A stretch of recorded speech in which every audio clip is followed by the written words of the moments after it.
We are going to cover the second class of world history and our topic starts from feudalism. क्या है ये feudalism? कोई जानते हो feudalism के बारे में? Yes, अमर, feudalism के बारे में कुछ जानकारी है तुमको?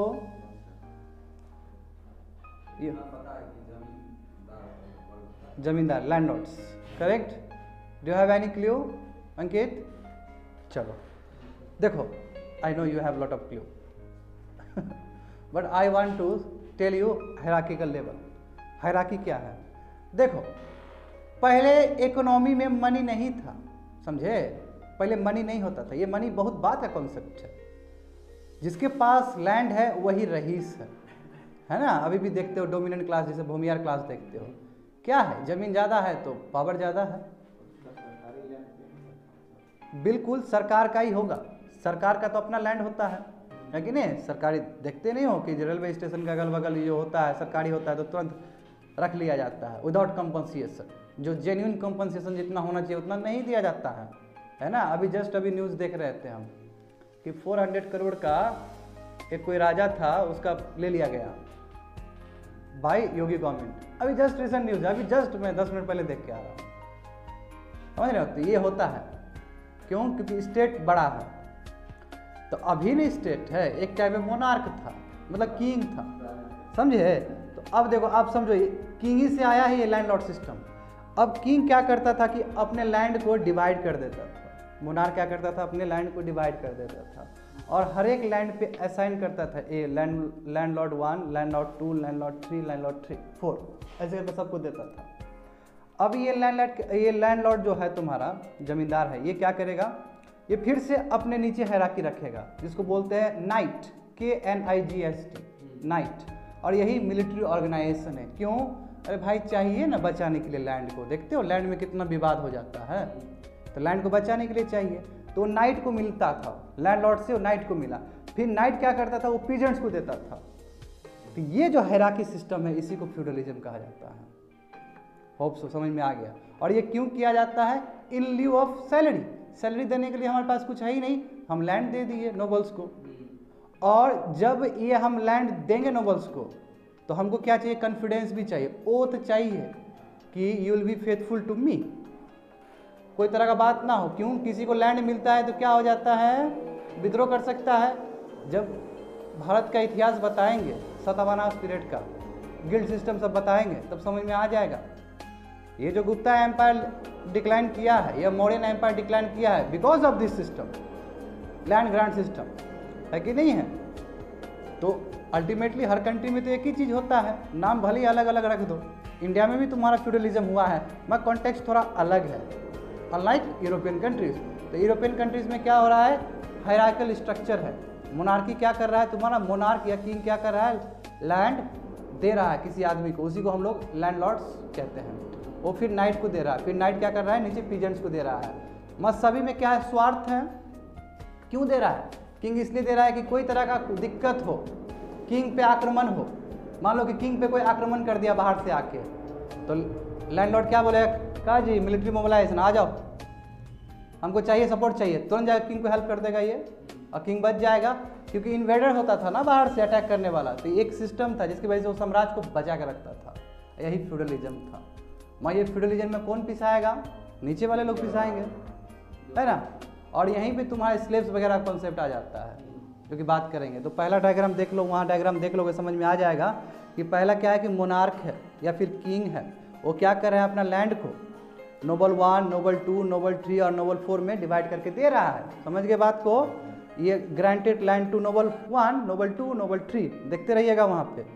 और वो क्या कर रहा है कि नाइट को दे रहा है, डेट इज मिलिट्री ऑर्गेनाइजेशन, समझे? और मिलिट्री ऑर्गेनाइजेशन पीजेंट्स को दे रहा है। मगर इन रिटर्न कुछ चाहिए, तो पीजेंट्स क्या दे रहा है कि फूड दे रहा है और सर्विस दे रहा है। किसको? नाइट को दे रहा है, मिलिट्री ऑर्गेनाइज। क्यों भाई? खाना चाहिए कि नहीं चाहिए? और सर्विस चाहिए, क्योंकि कभी लेबर वाला काम भी होता है, तो पीजेंट्स दे रहा है उसको। तो देखो वही चीज़ है। उसके बाद फिर तुम्हारा जो नाइट है, यानी कि जो जिसका मिलिट्री ऑर्गेनाइजेशन है, वो मिलिट्री सर्विस दे रहा है नोबल को। ये मिलिट्री सर्विस नोबल को भी दे रहा है, एज वेल एज मोनार्क को भी दे रहा है। नोबल क्या कर रहा है? नोबल वही कर रहा है, मनी प्रोवाइड कर रहा है, क्योंकि लैंड दिया गया है उसको, तो मनी प्रोवाइड कर रहा है। यानी कि राजा को बचाने का बात था कि राजा अपने साम्राज्य को किस तरह बचाएगा, तो ये फ्यूडलिज्म के द्वारा बचाएगा। यही फ्यूडल ट्रेंड्स है जो कि यूरोप में प्रिवेल था। और बताएंगे कैसे तुम्हारा फ्रेंच रेवोल्यूशन हुआ तो इसको क्या किया है, धता बता के बहुत बड़ा युद्ध के। लुईस 16 है कि नहीं है, लिबर्टी, फ्रेटर्निटी, इक्वलिटी जो पढ़ते हो तुम लोग, यही सिस्टम तो इतना जटिल था कि लोग कॉमन आदमी बहुत त्रासदी में थे, बहुत दिक्कत में थे बिकॉज ऑफ दिस सिस्टम।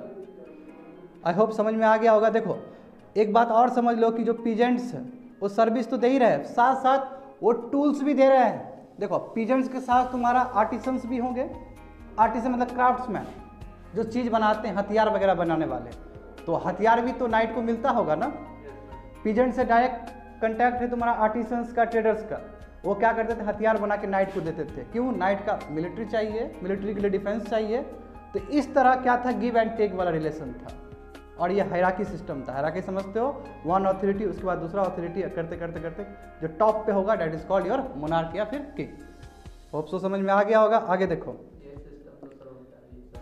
और ये ब्यूरोक्रेसी में यही सिस्टम दिखता है तुमको।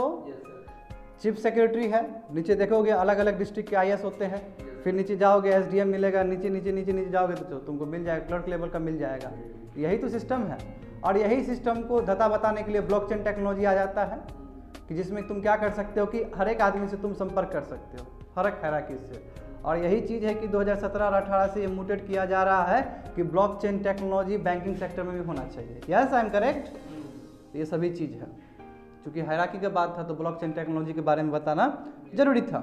अब देखो 6th सेंचुरी में क्या होता है, तो एक बात समझ गए फ्यूडलिज्म के बारे में।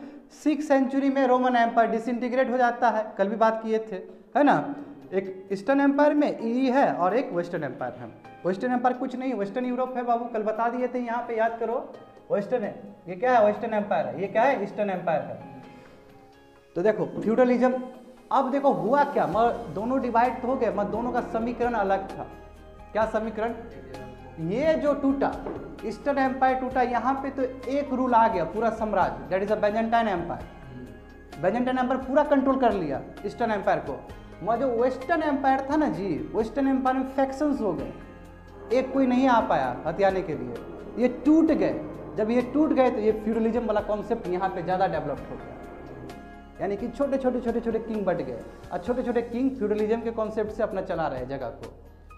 Are getting me. तो वही चीज़ देखो बोला गया यहाँ पे, तो वेस्टर्न एम्पायर में क्या फ्यूडलिज्म इमर्ज्ड हो गया। ये क्या है, feudalism is hierarchical structure, hierarchy है। इसलिए तो ब्लैक उसके लिए वो जो था सेंचुरी, वो उसका ब्लैक डार्क एज, बिल्कुल यही डार्क एज, बिल्कुल 6 to लेके 10th सेंचुरी क्या डार्क एज था। क्यों, फ्यूडलिज्म तबाह करके रख दिया था। इसलिए जो सिटीज डेवलप्ड हुए थे रोमन एम्पायर के टाइम में, वो सब डिवास्टेटेड हो गए।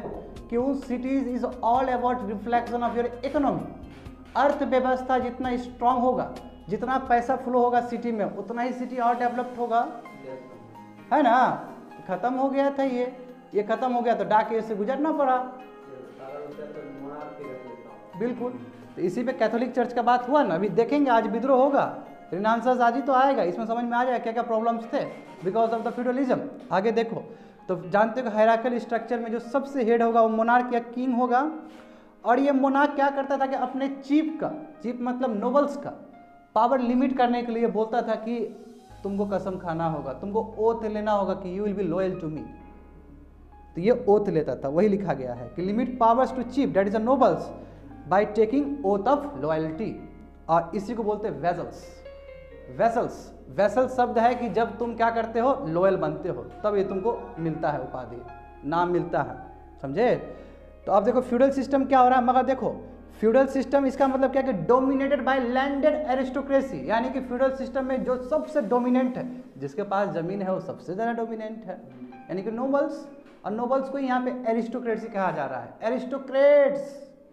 एरिस्टोक्रेट्स मतलब क्या है कि जो पूंजीपति है, जिसके पास जमीन है, समझ गए ना। तो ये फ्यूडलिज्म क्या है, पूरी तरीके से डोमिनेंस है एरिस्टोक्रेसी का, यानी कि लैंडलॉर्ड्स का डोमिनेंस है। और ये सिस्टम देखो, ये सिस्टम हेरिडेटरी है, यानी कि हम थे नाइट तो हमारा बच्चा भी नाइट ही होगा, उसका बच्चा भी फिर नाइट ही होगा। और पीजेंट्स है, हाँ बिल्कुल, वो पीजेंट्स है तो उसका बच्चा भी पीजेंट्स होगा। नो आउटसाइडर अलाउड, कोई बाहर जितना भी टैलेंटेड है वो अपने जगह पे है, अलाउड नहीं है इस सिस्टम में, इस स्ट्रक्चर में। तो वही वहाँ पे लिखा गया कि outsider not allowed to this fold, to fold मतलब टू दिस सिस्टम, इस सिस्टम में बाहर से कोई आ नहीं सकता है, जैसा चल रहा है चलने दो। तो समझ रहे हो, जैसा चलता है चलने दो, इसका मतलब इतना जो एक्सप्लॉयटेशन हो रहा था पीजेंट्स के साथ होने दो। तो पीजेंट बाद में बिगुल बजा देगा ना क्रांति का फिर, क्यों? पीजेंट ज़्यादा जनसंख्या में है। अभी देख रहे हो ना, इतना कम जनसंख्या जब मिल जाता है, 1% भी नहीं है, तब इतना बड़ा विद्रोह हो जाता है। अभी देख रहे हो ना क्या हो रहा है दिल्ली में। किसान से बाबू, किसान से ना कभी भी टक्कर मत लेना बाबू, अन्नदाता है। भले ही 15% तुम्हारा जीडीपी का दे रहा है वो, मगर उसी से तो टिका है सेकेंडरी एक्टिविटी, टर्सरी, क्वार्टनरी, जो भी बोलो, है कि नहीं है। अभी क्या हुआ, राजनाथ सिंह गए हैं इंटरव्यू देने के लिए, कल देखे कि नहीं देखे? क्योंकि सॉफ्ट चेहरा है राजनाथ जी, और बहुत ही सॉफ्ट इंसान है Rajnath ji. I really appreciate है, बहुत अच्छे हैं।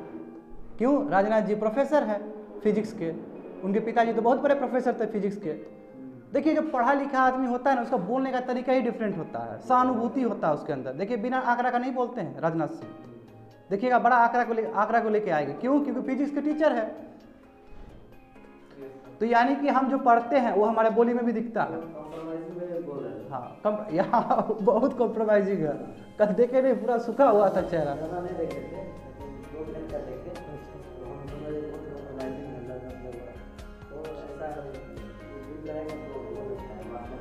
मगर अब कॉम्प्रोमाइज ही था वो इंटरव्यू जो है ना, पूरा फुल कॉम्प्रोमाइज है। मगर सबसे बड़ा बात ये है कि जब हम किसान का जो संगठन है उससे बात करने के लिए जब बुलाते हैं तो उस पैनल में तो राजनाथ सिंह नहीं है, ये भी सवाल ये निशान है। इंटरव्यू करने के लिए सर तो पहुंच गए, मगर जब बात हो ऑर्गेनाइजेशन का, ट्रेड यूनियन से बात करने के लिए, तब कहाँ है सर जी?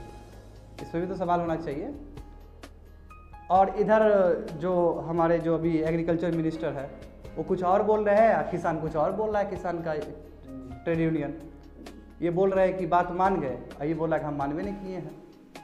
तो जो कन्फ्लिक्ट है, और गारंटी बात है बैक लेना ही होगा, नहीं मानने वाले हैं ये लोग। सिख है जी, सिख सर कटवा देंगे, रहेंगे। बहुत बड़ा इन लोग का हिस्ट्री है। गुरु गोविंद सिंह, तेग बहादुर कटवा दिए ना अपना सर।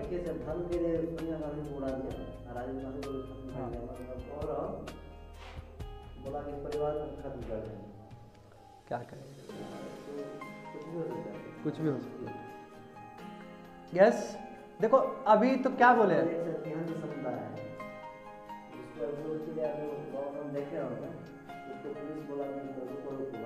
जैसे मतलब आगे बढ़ गया था तो लौट के आया, उसका सिर्फ ये दोनों हाथ काट दिया। वो जो पंजाब वाला बोल रहे वही केस, वही सवाल है।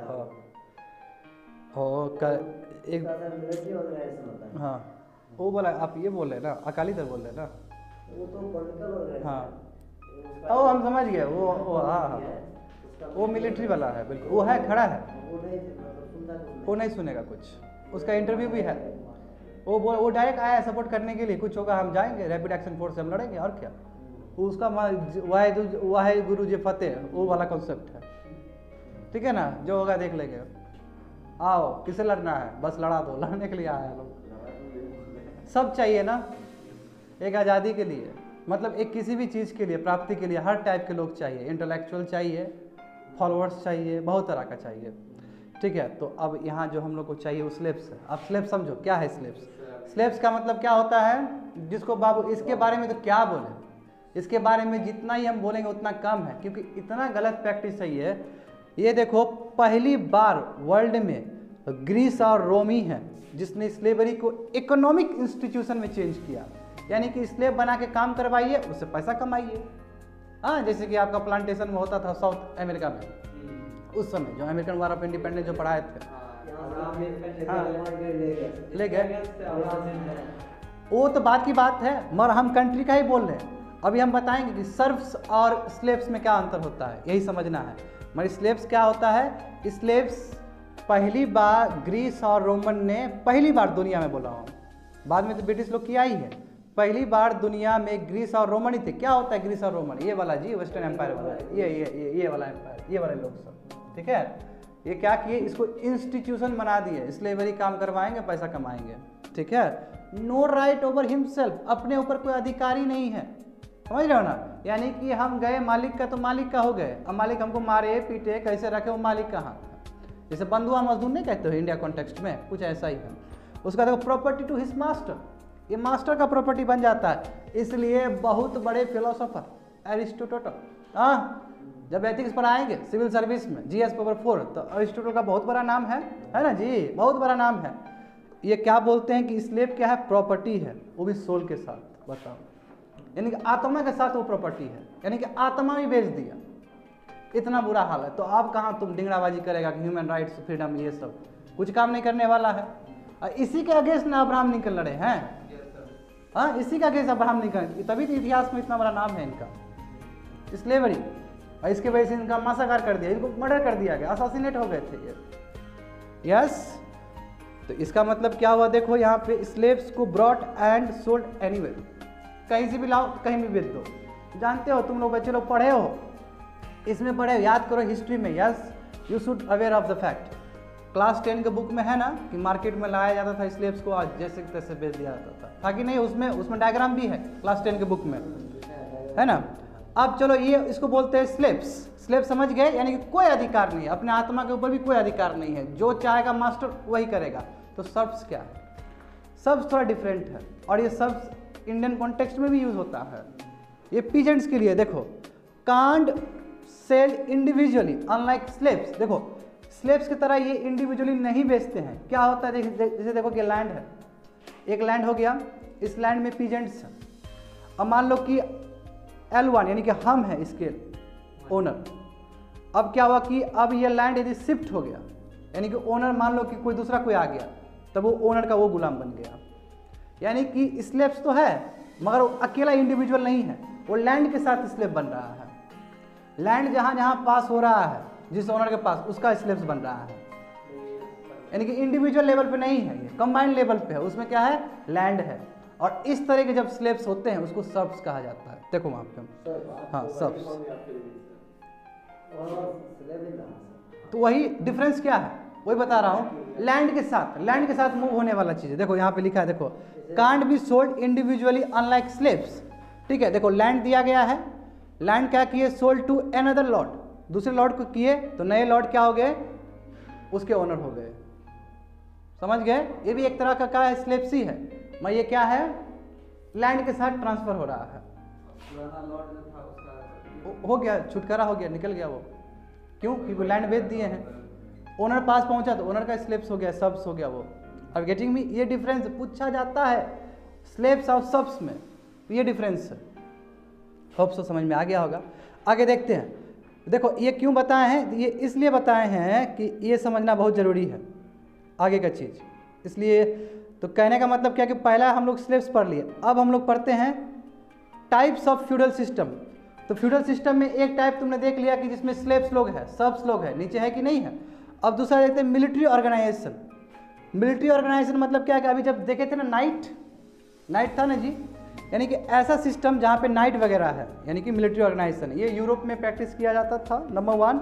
और आर्मर्ड नाइट थे। आर्मर्ड मतलब क्या, जो पोशाक से पहने हुए घोड़ा पे दौड़ रहे हैं, ठीक है।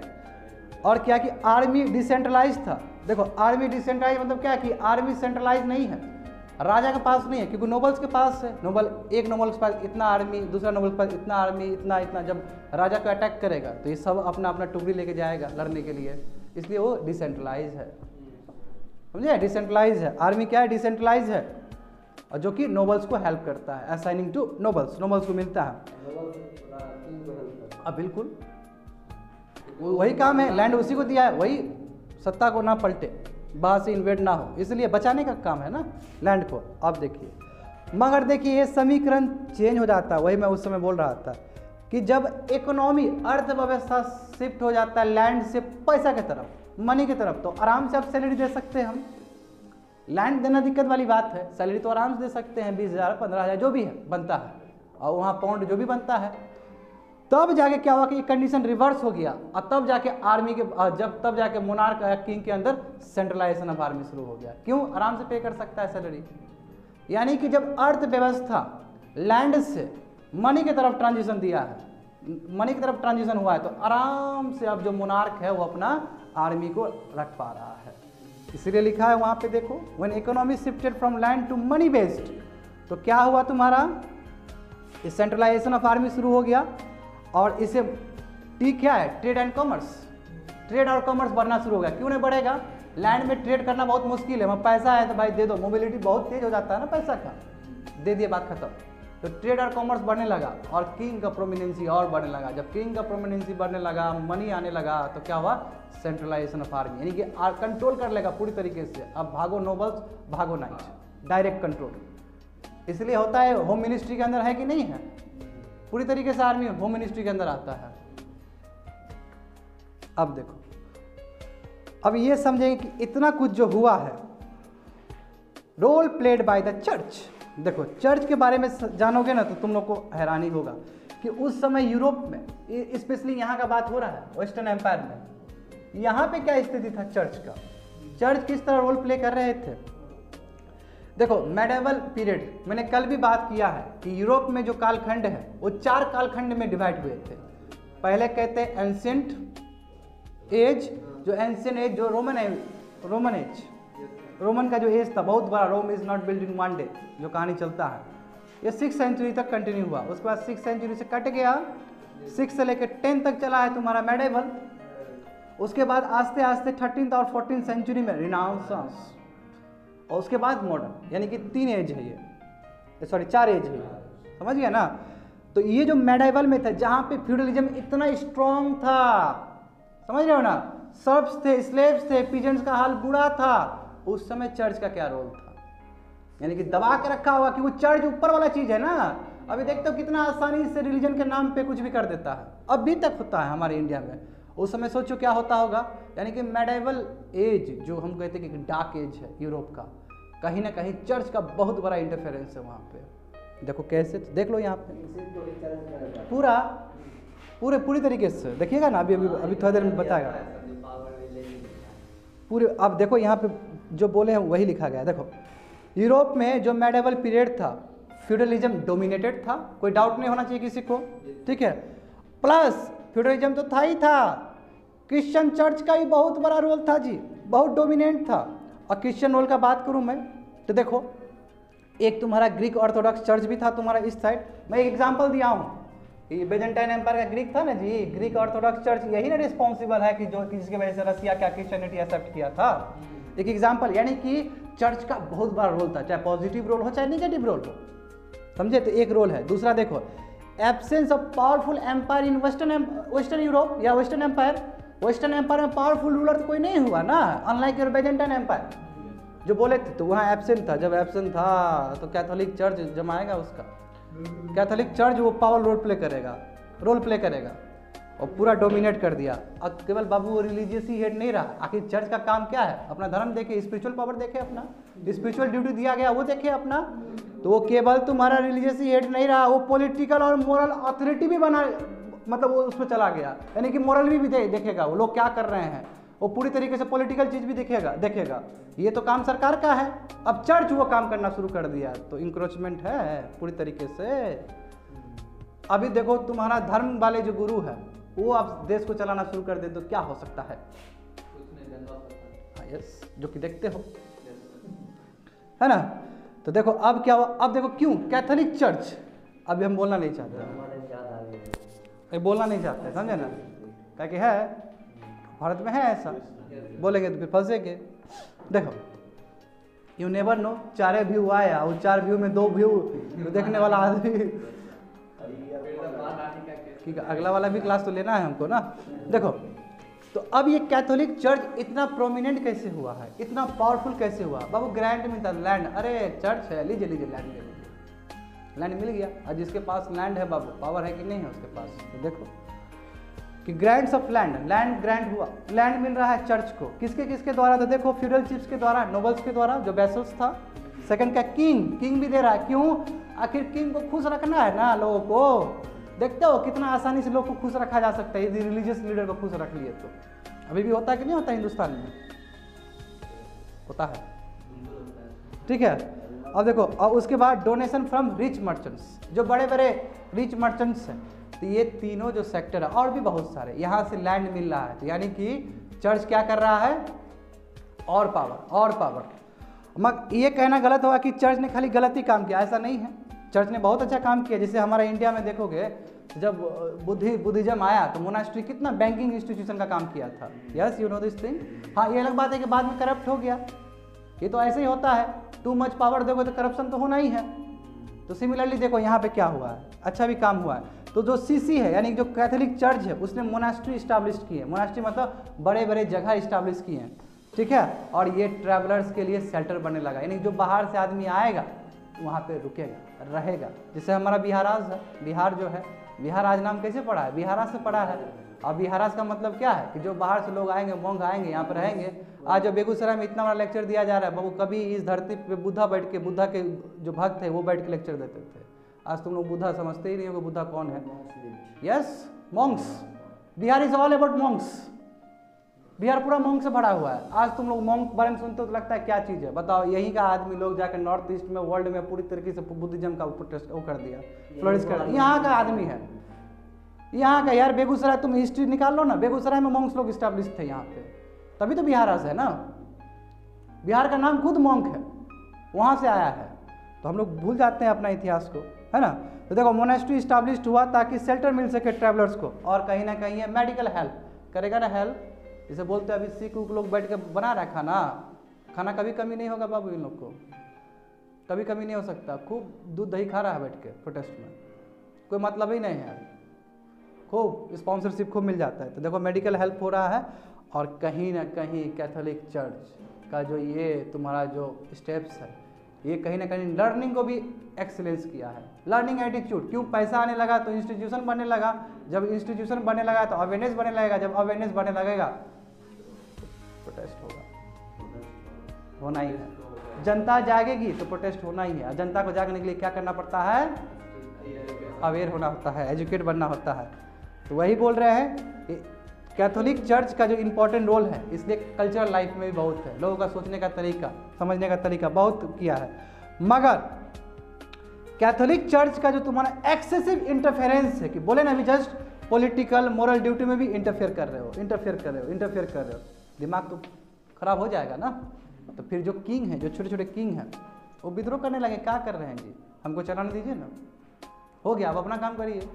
आपको शेल्टर बनाना है शेल्टर बनाइए, हम दे ही रहे थे लैंड आपको, हमारे डोमेन में काहे घुस रहे हैं। तो फिर कन्फ्लिक्ट हो जाएगा, तो फिर आदमी जनता जग जाएगी। तो देखो वही चीज़ हुआ है कि टसल हो गया रूलर्स और पॉप्स के बीच में, और ये बढ़ते इसका चला गया। समझ रहे हो ना, समीकरण ये है। यूरोप में ये ऐसा स्थिति हो रहा है।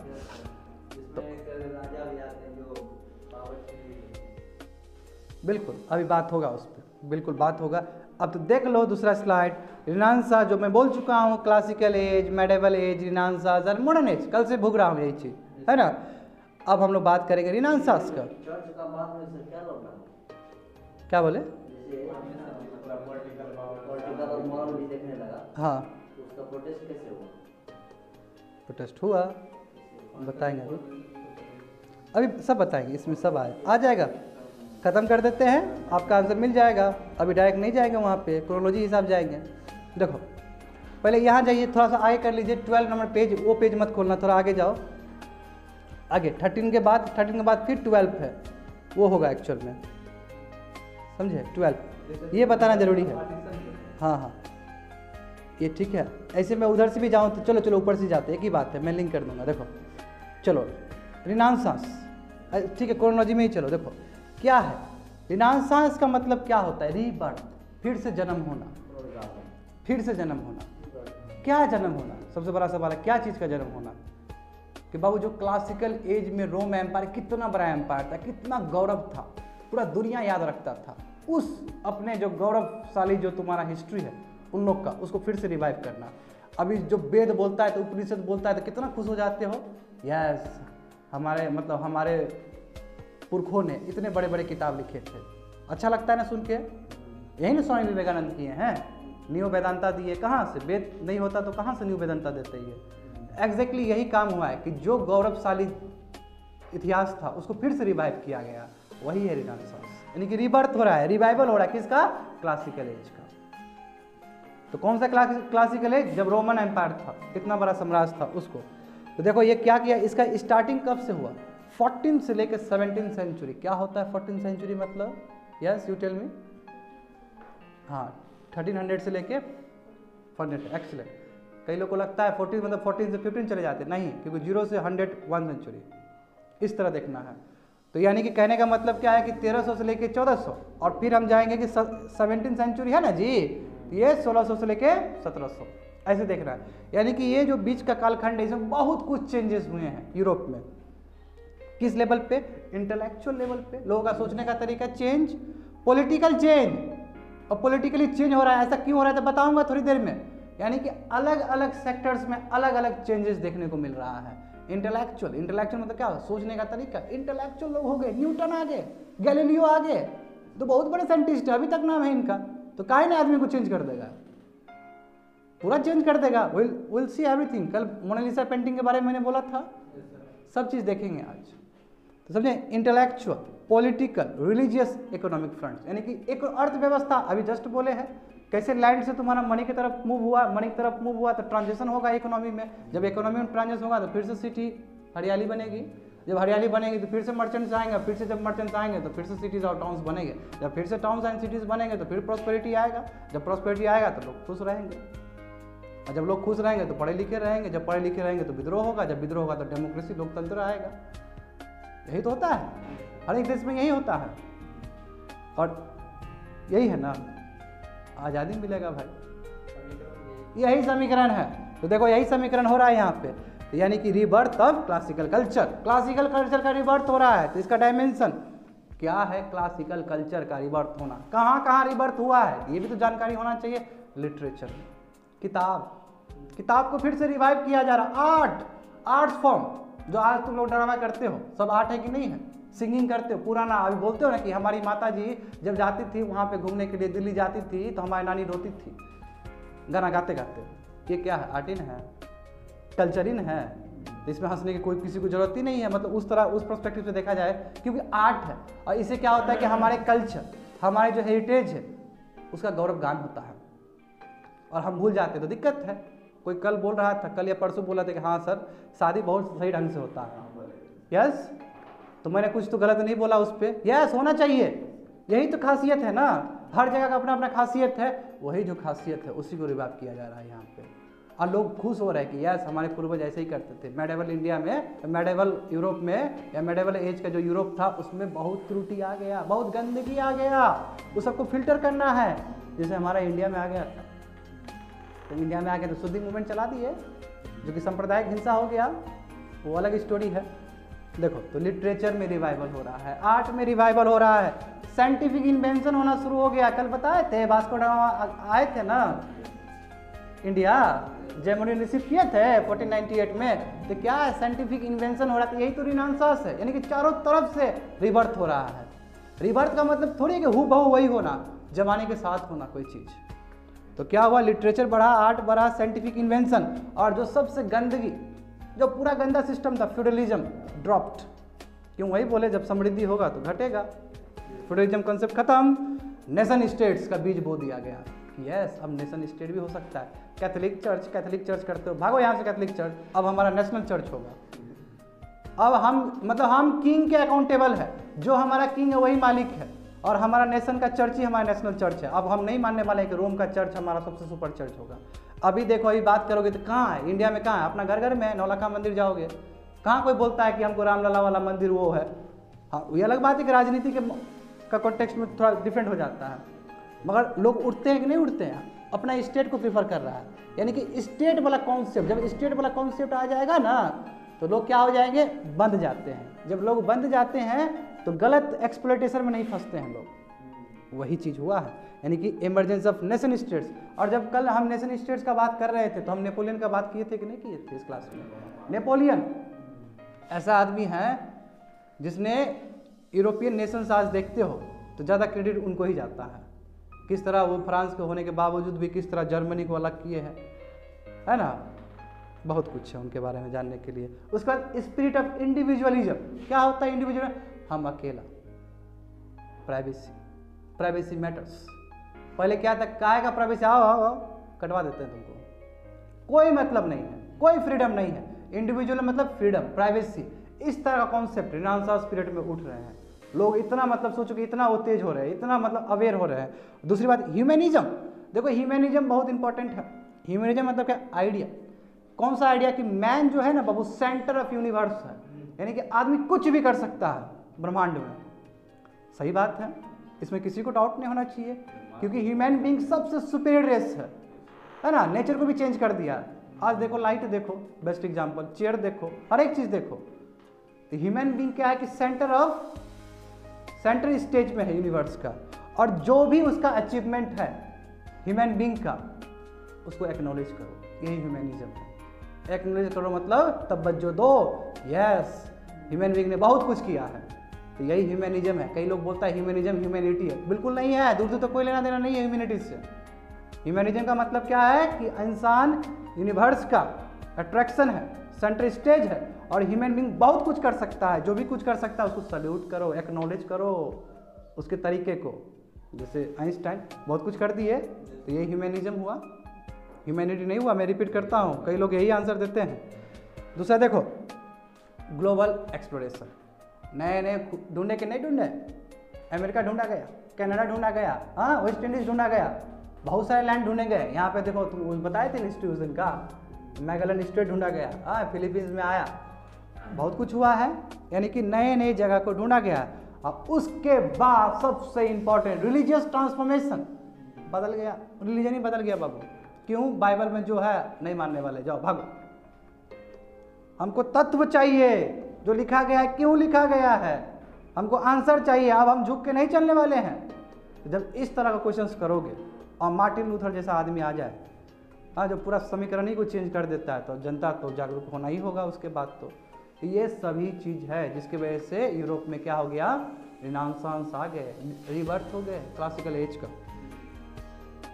आगे देखो, तो ये समझना होगा तुमको। फिर से थोड़ा हिस्ट्री खींच रहा हूँ मैं पीछे जाके, कि रिनांसांस पीरियड कैसे फिट बैठा और क्या डार्क एज है। तो समझो कि जैसे कि मैं पहले ही भी बता चुका हूँ कि जो ये तुम्हारा रोमन एम्पायर वो डिसइंटीग्रेट हो गया, टूट गया, ठीक है, 5th सेंचुरी के एंड में। यानी कि 6th सेंचुरी से इसका देखें बेजेंटाइन एम्पायर हो गया, उधर फ्यूडलिज्म चल रहा था। और जानते हो ये सब बता चुका हूँ कि कल मैं बता रहा था, at the middle of 15th century यानी कि 1453 में प्रिसाइजली कॉन्स्टेंटिनोपल जो तुम्हारा बेजेंटाइन एम्पायर था उसको पूरा अटैक किया कि नहीं किया, ऑटोमन टर्क्स। और उसके बाद ऑटोमन एम्पायर बना लिया वहाँ पे, जो कि 1922 तक चला है, 600 साल तक चला है। ये बात हो गया था। इसलिए जो 5th सेंचुरी से लेकर 15th सेंचुरी, हम प्रिसाइजली क्या बोले थे कि 5 से लेकर 10 सेंचुरी, मगर जब तक रिनांसांस पीरियड नहीं आया तब तक एक्चुअल में डार्क एज में थे ये सब। क्यों? क्योंकि कल बताए थे ना कि 12th सेंचुरी में थोड़ा सिटी रिवाइव हुआ, थोड़ा ही हुआ, अभी पूरा प्रॉस्पेरिटी नहीं आया है। अभी तुमको बस मिलान एंड पडुआ का बताए थे इजिप्ट का, आस्ते आस्ते बढ़ रहा था, उतना भी फ्लरिश नहीं हुआ है। हल्का क्या है, हल्का जा रहा है, हल्का। मगर जो फ्लरिश किया वो 15th सेंचुरी के बाद फ्लरिश किया है। इसलिए यूरोप का कई लोग राइटर ये भी पूछते हैं कि 5th सेंचुरी से लेकर 15th सेंचुरी तक ये डार्क एज था, प्रिसाइजली 10th सेंचुरी तक। मैं इसको थोड़ा खींच सकते हो और भी खींच सकते हो, क्योंकि 15th सेंचुरी के बाद 14th और 15th सेंचुरी के बाद रिनांसांस आया, जो कि पूरा अंधकार को, जो मेडिवल एज का जो अंधकार था उसको खत्म किया है। Are you getting me? तो देखो यही चीज़ है, डार्क एज था, वही लिखा गया है वहाँ पे। इसलिए तुम बोलोगे कि कल सर 10th सेंचुरी बता दिया, आज 15th है, तो समझो, समझे ना। तो 5 से लेकर 15th सेंचुरी तक डार्क एजेस था। क्यों? ये टाइम ऑफ वार था, खाली युद्ध होते थे, बाहर से लोग आते थे। जब बाहर से लोग आएंगे तो युद्ध होगा, जब युद्ध होगा तो बाबू law and order, L/O, law and order गड़बड़ा जाएगा उस जगह का, है ना। नंबर 1 इग्नोरेंस, लोग कुछ नहीं जानते थे, अवेयर ही नहीं थे लोग, बस बाइबल का जाप रहे हैं, और बाइबल और प्रेशर कर रहा है, कैथोलिक चर्च और प्रेशर कर रहा है उसको। फेमिन था जी, सूखा, ड्रॉट, है ना, सूखा पड़ा था, लोग के लिए खाने के लिए कुछ नहीं थे, बताएंगे कभी ग्लोरियस रिवोल्यूशन में, बहुत बुरा हाल था, फेमिन। उसका पेंडेमिक, और कैसा पेंडेमिक, एक ब्लैक डेथ, बहुत पहले पेंडेमिक हुआ है, जैसे अभी देखते हो ना कोविड-19 पेंडेमिक है कि नहीं है, उसी तरह का पेंडेमिक जिसमें लोग तो बहुत ज़्यादा लोग मर गए थे। क्यों ना डार्क एज हो, क्यों ना डार्क एज हो, इतना कुछ हो रहा है, कुछ है ही नहीं खाने के लिए। जैसे इंडिया में भी बुरा हाल हो गया था ना जी, तो हमारे लाल बहादुर शास्त्री क्या बोल देते हैं, जय जवान जय किसान। और पहले वो खुद अनशन पे बैठते हैं, भूखे बैठते हैं कि हम वो फास्टिंग कर सकते कि नहीं कर सकते हैं। जब देखे कि यस कर सकते हैं, हमारे घर वाले भी कर सकते हैं, हम भी कर सकते हैं, तो पूरा देश से आह्वान किया गया कि आप भी करिए, और देश ने पूरा सहयोग किया। और उसी बीच हमारे एक बहुत महापुरुष स्वामीनाथन आ गए, और स्वामीनाथन ने पूरा हरी क्रांति ला दिया। हरी क्रांति लाने के बाद बहुत है तुम्हारे पास खाने के लिए। सरप्लस हो गया, एक्सपोर्टर बन गए हम तो हमारा तो इतिहास है एग्रीकल्चर का भी। अभी स्वामीनाथन का तो हम तो बोलते हैं कि पूजा करना चाहिए।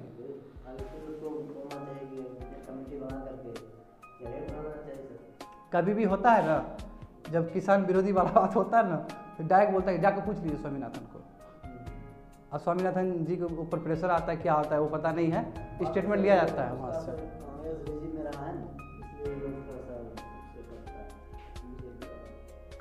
नहीं, स्वामीनाथन जी ने वो किया था, सपोर्ट किया था, जो आपका ये MSP वाला जो हुआ था ना, F2 वाला जो आया था, कैलकुलस CL वाला प्लस CL, उसमें स्वामीनाथन बोले थे कि इतना होना चाहिए। तो हर कोई तो वही लेके आता है MSP पे लेके आएगा तो बोलेगा स्वामीनाथन जी जो रिकमेंडेशन दिए थे उसके हिसाब से होना चाहिए।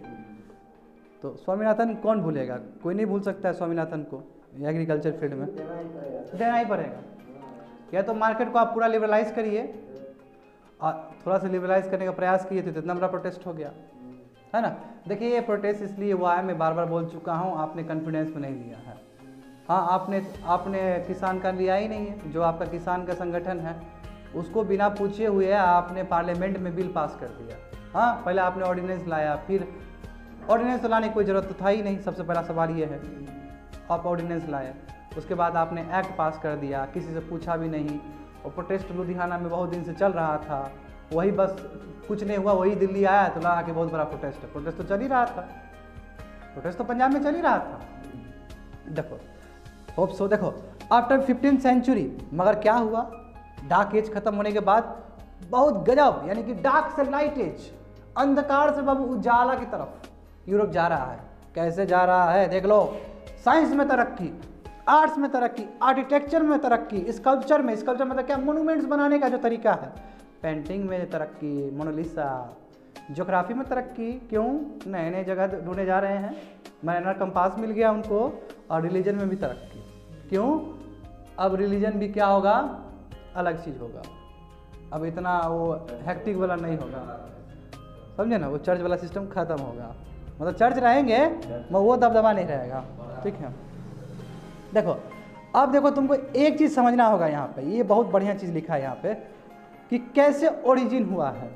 मैं थोड़ा बगल में बताऊंगा, मैं पहले ओरिजिन समझ लो, यानी कि रेनेसांस का बीज कैसे बोया गया, ये जानना बहुत जरूरी होगा, है ना, कि बीज कहाँ से स्टार्ट हुआ इसका। तो बाबू बीज है ना इटली मजाक चीज़ नहीं है। क्यों, क्योंकि इटली में रोम है, रोम का बहुत बड़ा सभ्यता है ना, रोम कैपिटल है कि नहीं है। और तुम्हारा पोप का बहुत बड़ा घर है, क्रिश्चियनिटी का बहुत बड़ा घर है। तो सबसे पहले रेनेसांस जो पीरियड है, ये रिबर्थ ऑफ क्लासिकल एज है, ये कहाँ से स्टार्ट होता है, इटली से स्टार्ट होता है। और इटली का कौन सा, रोम से। तो वही लिखा गया कि ओरिजिन क्या था तुम्हारा, एक्चुअल में बिल्कुल ओरिजिन क्या है, इटली है। और उसमें दो प्लेस थे, नाम क्या है, फ्लोरेंस एंड वेनिसी। फ्लोरेंस और वेनिसी करके दो जगह है, ये दो जगह बहुत प्रोमिनेंट है। क्यों, मैं थोड़ा देर में बताऊंगा। इसमें मेडिसी फैमिली के बारे में बताना होगा। देखो यहाँ पे क्या था ये समझना होगा तुमको पहले कि फ्लोरेंस एक प्रोविंस का नाम है। जैसे हम इंडिया का बात करते तो उत्तर प्रदेश, मध्य प्रदेश बात करते हैं ना, इटली का फ्लोरेंस भी एक जगह का नाम है, उसी तरह वेनिसी भी एक जगह का नाम है। ये दो जगह पे है ना बाबू, क्या हुआ, ये दो जगह पे रेनेसांस का बीज बोया गया। और स्पेशली जो फ्लोरेंस है, फ्लोरेंस में उस समय एक मेडिसी फैमिली रहते थे। मेडिसी फैमिली कौन थे, मेडिसी फैमिली एक फैमिली था जो कि 60 साल तक रूल किया है फ्लोरिसन को। और ये अपने कल्चर में बहुत गौरव गान करते थे, अपने कल्चर को। होता है ना ऐसे लीडर या ऐसे रूलर जो अपने सभ्यता को लेके चलते हैं, तो मेडिसी फैमिली भी वही था जो 60 साल तक रूल किया था और अपने सभ्यता को लेके चलते थे। और इसने पैटर्नाइज किया कि ठीक है, अच्छा सोचे, यस हम देंगे पैसा, हम प्लेटफॉर्म देंगे, तुम करो। ऐसा होता है कि नहीं होता है। तो इन्होंने प्लेटफॉर्म सपोर्ट किया, प्लेटफॉर्म दिया है। तो देखो वहीं पे लिखा है कि जो मेडिसी फैमिली है फ्लोरेंस का, उसको श्रेय जाता है रेनेसांस होने का, क्योंकि उन्होंने प्लेटफॉर्म दिया। और ये क्या है, फ्लोरिसन पे 60 साल तक रूल किया है। होप सो समझ में आ गया होगा। अब देखो यही जो रिच स्टेट्स है, यानी कि जो रईस स्टेट है, फ्लोरिसन और वेनिस, ये दोनों जो स्टेट है, इसने आर्ट एंड लिटरेचर को पैटर्नाइज किया है। पैटर्न मतलब खूब बढ़ावा दिया है, पैसा से, आर्टिस्ट को बढ़ावा देना, मोबिलिटी, हर एक चीज़ से। जैसे हमको कोई बोल दे कि आप पढ़ाइए, हम देंगे आपको जगह, हम पैसा देंगे, ऑब्वियसली सी बात है हम तुरंत राइज कर जाएंगे। ऐसा है कि नहीं है। आर्टिस्ट को जब अपॉर्चुनिटी मिलता है तुरंत राइज कर जाएगा। तो बस यही रिच स्टेट्स ने दे दिया। अपॉर्चुनिटी, और उस तरह क्या आर्ट एंड लिटरेचर परवान चढ़ गया। अब जाहिर सी बात है एक स्टेट में कुछ होगा तो इसका इम्पैक्ट तुरंत दूसरे स्टेट में चला जाएगा। हाँ देखो क्या हुआ, प्रोटेस्ट हुआ फार्मर्स का, पूरा इंडिया में गया कि नहीं गया? हाँ इतना गया कि आज बैठ के डिबेट कर रहे हैं यहाँ पे। तो ये सब इम्पैक्ट ही होता है ना जी, तो इस तरह इम्पैक्ट हुआ है। तो इटली बर्थ प्लेस है, क्या कारण है? सबसे बड़ा सवाल ये भी होना चाहिए, इटली ही कहाँ है? कहाँ इटली से शुरू हुआ रिनांसास? क्योंकि बाबू ये क्या है, एंशियंट सिविलाइजेशन का गढ़ है, सीट है, यहीं से एंशियंट सिविलाइजेशन स्टार्ट हुआ था यूरोप का। तभी ना बोलते हो Rome is not build in one day, Rome कहाँ है? इटली में है। तो इसलिए वो उसका एंशियंट सिविलाइजेशन का गढ़ है, वो सीट है, थ्रोन है, और लैटिन लैंग्वेज का भी थ्रोन है। और लैटिन लैंग्वेज मेन लैंग्वेज है तुम्हारा, जो रोम एम्पायर में चला था। जो बोलते हैं ना हिंदी, संस्कृत, तो ये लैंग्वेज भी बाइंड करता है कि नहीं बाइंड करता है? लैंग्वेज बाइंड करता है कि नहीं करता है सब लोग को? लिटरेचर बहुत योगदान है या बहुत योगदान है। कहीं से देखिए साइंस वगैरह में ये सब ग्रीक से लिया गया है। ग्रीक से लिया गया, इंग्लिश का बताया कि नहीं, नाउन बताया कि नहीं बताया? यही आके तुम लोग को बोलते थे, याद है जो रूल नंबर 9 में जब नाउन पढ़ाते थे तो क्या बोलते थे? जैसे कैक्टस का प्लूरल कैक्टाई, सिलेबस का सिलेबाई, फेनोमेना का फेनोमेनन बताते थे जी। तो आगे क्या देते थे? यही लेक्चर देते थे, ग्रीस और लैटिन। क्यों? क्योंकि ग्रीस और लैटिन का बहुत बड़ा कंट्रीब्यूशन रहा है साइंस एंड टेक्नोलॉजी, मैथमेटिक्स, सभी चीज़ में, लिटरेचर में बहुत चीज़ है। इसलिए उनको गौरव गान करने के लिए इंग्लिश में उसका शब्द को डाल देते हैं, और ऐसा बहुत सारा है। तुमको पढ़ाए थे? तुम था क्लास में? उसी दिन गलती मारा है तुम साइंस में तो सर इंग्लिश में, जब नाउन का चैप्टर पढ़ा रहे थे कल। अच्छा उसी में छोटा है, मैंने एक्सप्लेन कर दिया था। ये हिस्ट्री है, यहाँ पे हिस्ट्री है उसका, समझे? देखो हाँ, कैक्टाई, कैक्टस, फंगस, फंजाई, देखो बैक्टीरियम, सब वही तो वर्ड है। देखो अब देखो ओरिजिन कैसे हुआ। ओरिजिन हुआ है तुम्हारा, जो एक पॉइंट थे डांटे करके, DANTE, डांटे, इन्होंने एक पब्लिकेशन किया था। उसके पब्लिकेशन का नाम क्या कि डिवाइन कॉमेडी, ठीक है, जो कि इटालियन लैंग्वेज में लिखा गया था। और बाबू क्या हुआ कि ये गजब सर्कुलेट किया है, और लोग को लगा कि यस इतना बड़ा सभ्यता था हमारा रोम का। लोग प्रभावित होना शुरू हो गया, और यही जाके बीज बन गया। तो जो डांटे करके जो पॉइंट थे, इन्होंने क्या लिखा है? डिवाइन कॉमेडी लिखा है। यही डिवाइन कॉमेडी क्या किया? पूरा क्रांति ला दिया लोगों में, और यहीं से बीज बोया गया, और यहीं से ये आग की तरह पूरा फैल जाता है यूरोप में, period of renaissance. I hope so समझ में आ रहा होगा तुम लोग को। आगे देखो आगे क्या हुआ, अब देखेंगे मेन आदमी का। मैं उससे पहले थोड़ा सा मैं बताना चाहूँगा कि हुआ क्या। देखो यहाँ पे क्या हुआ, देखो ये बेंजेंटाइन एम्पायर है टर्की का। आई होप सो तुमको पता होगा। ये देखो पूरा टर्की, सीरिया का कुछ हिस्सा, जॉर्डन का कुछ हिस्सा, इजराइल का हिस्सा, इजिप्ट का और लीबिया का, ये वाला हिस्सा क्या है? ईस्टर्न एम्पायर है। अब जब ये ईस्टर्न एम्पायर तुम्हारा जो बेंजेंटाइन एम्पायर है, जो ऑटोमन एम्पायर इसको खा गया, करेक्ट? यस, 1453 में जब अटैक किया, तो यहाँ पे बहुत सारे लेखक, इंटेलेक्चुअल लोग थे, वो भाग के फिर आ गए इटली में सेटल होने के लिए। जब इटली में सेटल हुए तो वो लोग लिखना शुरू किए, क्योंकि वो क्या थे? आर्टिस्ट लोग थे, राइटर लोग थे, लिखना शुरू किया और गौरव बढ़ा दिए। और वो देखे कि हमारा सभ्यता तो पूरा, हमारा तो पूरा रोम वाला एम्पायर था, वो तो ऑटोमन एम्पायर खा गया। उसको दर्द होता है ना, जब तुम अपने लैंड पे रूल कर रहे हो तो तुमको मजा आ रहा है, दूसरा कोई हथियार लेगा तुम्हारा लैंड तो तुमको दर्द होगा ना कि कितना बढ़िया हम लोग जीते थे। उसको लिख के तुम अवेयर करवाओगे ना, वही चीज़ हुआ है। तो ऊपर देखो, वही पेज में तुम देखो जहाँ पे हम बताए हैं कि ऑटोमन एम्पायर जब अटैक किया तो बेजेंटाइन जो ग्रीक स्कॉलर थे वो भाग के रोम चले आए। वो भाग के कहाँ चले आए? रोम चले आए यहाँ पे, ठीक है। वो कहाँ? रोम चले आए। कहाँ से? कॉन्स्टेंटिनोपल से। क्यों? बेजेंटाइन एम्पायर का कैपिटल यही था, कॉन्स्टेंटिनोपल, टर्की का। उसके बाद क्या किया इन्होंने फिर से इटली में ग्रीक और रोमन का जो हेरिटेज था, जो कल्चरल वैल्यूज था, उसको फिर से रिवाइव किया है। यानी कि देखते हो ना कैसे एनआरआई लोग काम करता है, देश से बाहर करता है एनआरआई लोग काम, यहाँ से पढ़ लिख लिया जाके दूसरा का हेल्प कर रहा है, यही तो लोग किया है। तो यानी कि रोम जो है तुम्हारा, यानी कि प्रिसाइजली इटली जो है, इटली कितना गढ़ बना, वहाँ का लोग तुम्हारा ये लिख दिया, डिवाइन कॉमेडी लिख दिया डेंटे ने, और साथ साथ वहाँ पे क्या है कि दूसरे जगह से आ रहे हैं, दूसरे जगह से लोग आ रहे हैं। तो एक सेंटर बना कि नहीं बना? जैसे हमारे आज़ादी के लिए बंगाल बना था सेंटर, हाँ, तभी ना बंगाल को हम डिवाइड किए थे 2 भाग में। तो यही समझो रिनांसांस के लिए बंगाल है ये इटली। लोग आ रहे हैं, इंटेलेक्चुअल लोग सब आ रहे हैं। आगे बढ़ो, आगे देखो और क्या हुआ। तो अब हम लोग बारीकी से बात करेंगे कि देखो उससे पहले आगे जाओ, थोड़ा आगे जाओ। रिनासांस देखो, रिनासांस कहाँ इम्पैक्ट पड़ा है। देखो रिनासांस मतलब होता है कि बहुत क्षेत्र में असर पड़ना, जैसे कि थोड़ा देर पहले बताए थे लिटरेचर, समझे। लिटरेचर में दो चीज़ हुआ है। देखो मैं पहले ही बोल रहा हूँ, लिटरेचर का मतलब ये नहीं हुआ कि पुराना चीज़ ही खाली हम रिवाइव करते हैं, पुराना चीज़ को रिवाइव करके नया चीज़ भी देना। जैसे वेदांता, वेदांता उपनिषद को फिर से रिवाइव किया गया है, मगर न्यो वेदांता भी तो आया, अद्वैतवाद द्वैतवाद आया कि नहीं आया नया कॉन्सेप्ट। तो लिटरेचर में दो चीज़ आया है, एक क्लासिकल लिटरेचर को तो रिवाइव किया ही गया, ठीक है, क्लासिकल एज को रिवाइव किया ही गया, दिस वन एक लिटरेचर क्या है कि रिवाइवल ऑफ क्लासिकल, मतलब क्या है रिवाइवल ऑफ क्लासिकल लिटरेचर, उसको रिवाइव किया। दूसरा रिनासांस लिटरेचर, अब जो युग के हिसाब से वो लिटरेचर लिखा जा रहा है, रिवाइवल नहीं है, वो लिखा जा रहा है। दूसरा कहाँ पे असर हुआ, आर्ट में। तीसरा कहाँ, स्कल्पचर में, फिर साइंस में, एक्सप्लोरेशन में और रिलीजन में, जो पहले बता चुके हैं। तो सबसे पहले हम लोग चलते हैं कि रिवाइवल ऑफ क्लासिकल लैंग्वेज, ठीक है, या क्लासिकल लिटरेचर। क्लासिकल लिटरेचर में किसका किसका योगदान था। क्लासिकल लिटरेचर समझ रहे हो, जो रोम के टाइम में क्या था, लिटरेचर था, वो बहुत गौरव था लोगों को, और मेडिवल एज में खत्म हो गया वो सब चीज़। अब जब राइटर्स लोग आ रहे हैं बाहर से, तो वो क्या कर रहे हैं, पुराने सभ्यता को फिर जिंदा कर रहे हैं, जो मरा हुआ है, दफन है, उसको फिर से रिवाइव किया जा रहा है, ताकि लोगों को गौरव हो, लोग अंधकार से बाहर निकले। तो देखो उसमें क्या हुआ, उसमें बहुत सारे लोग आए। पेट्रार्क थे, PETRARCH, दिख रहा है तुम लोग को। पेट्रार्क ने क्या किया कि एंशियंट जितनी मनुस्क्रिप्ट थे पुराने वाले सबको कंपाइल किए, और जो सबसे बड़े शख्सियत थे रोम एम्पायर का उस समय, प्लेटो और अरिस्टोटल, इनका काम को कंपाइल्ड किया और लोगों के बीच में पहुंचाए। देखो कितना बड़ा फिलोसोफर था हमारे कंट्री में, जैसे अभी भी देखते हो ना, बाबा भी यही किए हैं, पुराने वाले लोग का लिख के, वेद का, वेदांता का, इन्होंने भी यही किया कि जितने भी एंशियंट मनुस्क्रिप्ट्स था पुराने जिसमें गौरव गान था क्लासिकल एज को लेके, किसका, स्पेशली अरिस्टोटल और प्लेटो का, इस वर्क को कंपाइल करके छाप के लोगों को पहुंचा दिए। ये इनका। दूसरा देखो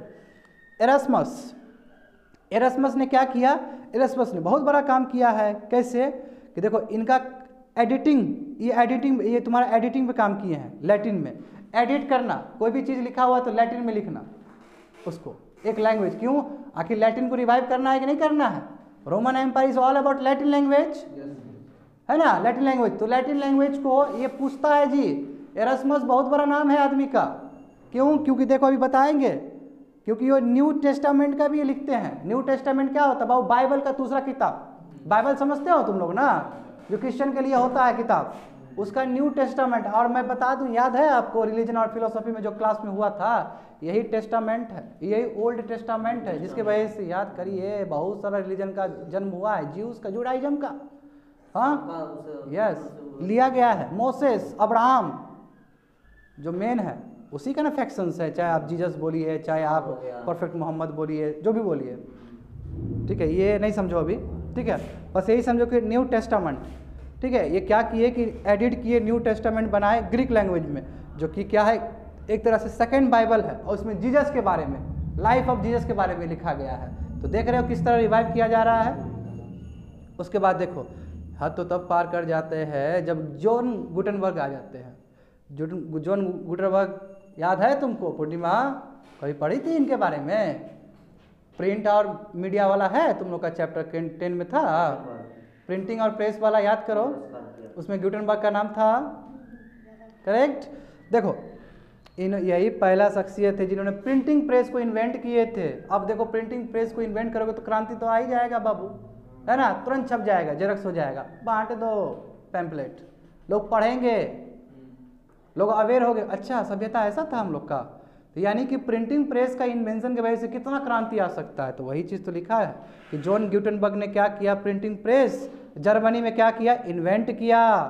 और क्या है, चिप, इससे क्या हुआ, चिप बुक्स होने लगे, सस्ते किताब, है ना। अभी जेरक्स करवाने जाते हो और प्रिंटिंग करवाने जाते हो, प्रिंटिंग ले लेता 5 या 10 रुपया, जेरक्स करवाते तो 1 रुपये में करते हो, कितना अंतर है कि नहीं है। लेकिन जबकि कुछ फर्क नहीं पड़ता है, नहीं फर्क पड़ता, उसका इंक होता है, अलग होता है। नहीं सर, सेम कुछ नहीं होता है, सब बस कुछ। अच्छा वो भी प्रिंटिंग प्रेस ही है ना, प्रिंटिंग प्रेस ही है ना जी, चाहे तुम्हारा यही हो, चाहे तुम्हारा प्रिंटर हो चाहे तुम्हारा जेरेक्स हो, थोड़ा सा अंतर आ जाता है। अंतर आता है। सर क्या बोले आप? चलो चलो चलो इस पर थोड़ा सा वो स्टैंडर्ड लगेगा तो प्रिंटर वो और ज़्यादा वो है, वो और सस्ता है। जो इंक आता है ना जेरॉक्स के लिए वो और सस्ता होता है। एनीवे हाँ अगर उसको ज़्यादा टाइम तक रख देते तो वो हट जाता है। क्या हट जाता है? उसका जो कलर होता है ना वो हट जाता है। किसका? जेरॉक्स वाला? जेरॉक्स में वो सब जेरॉक्स वाला तो थोड़ा सा जेरॉक्स का लेटर ब्लर हो जाता है।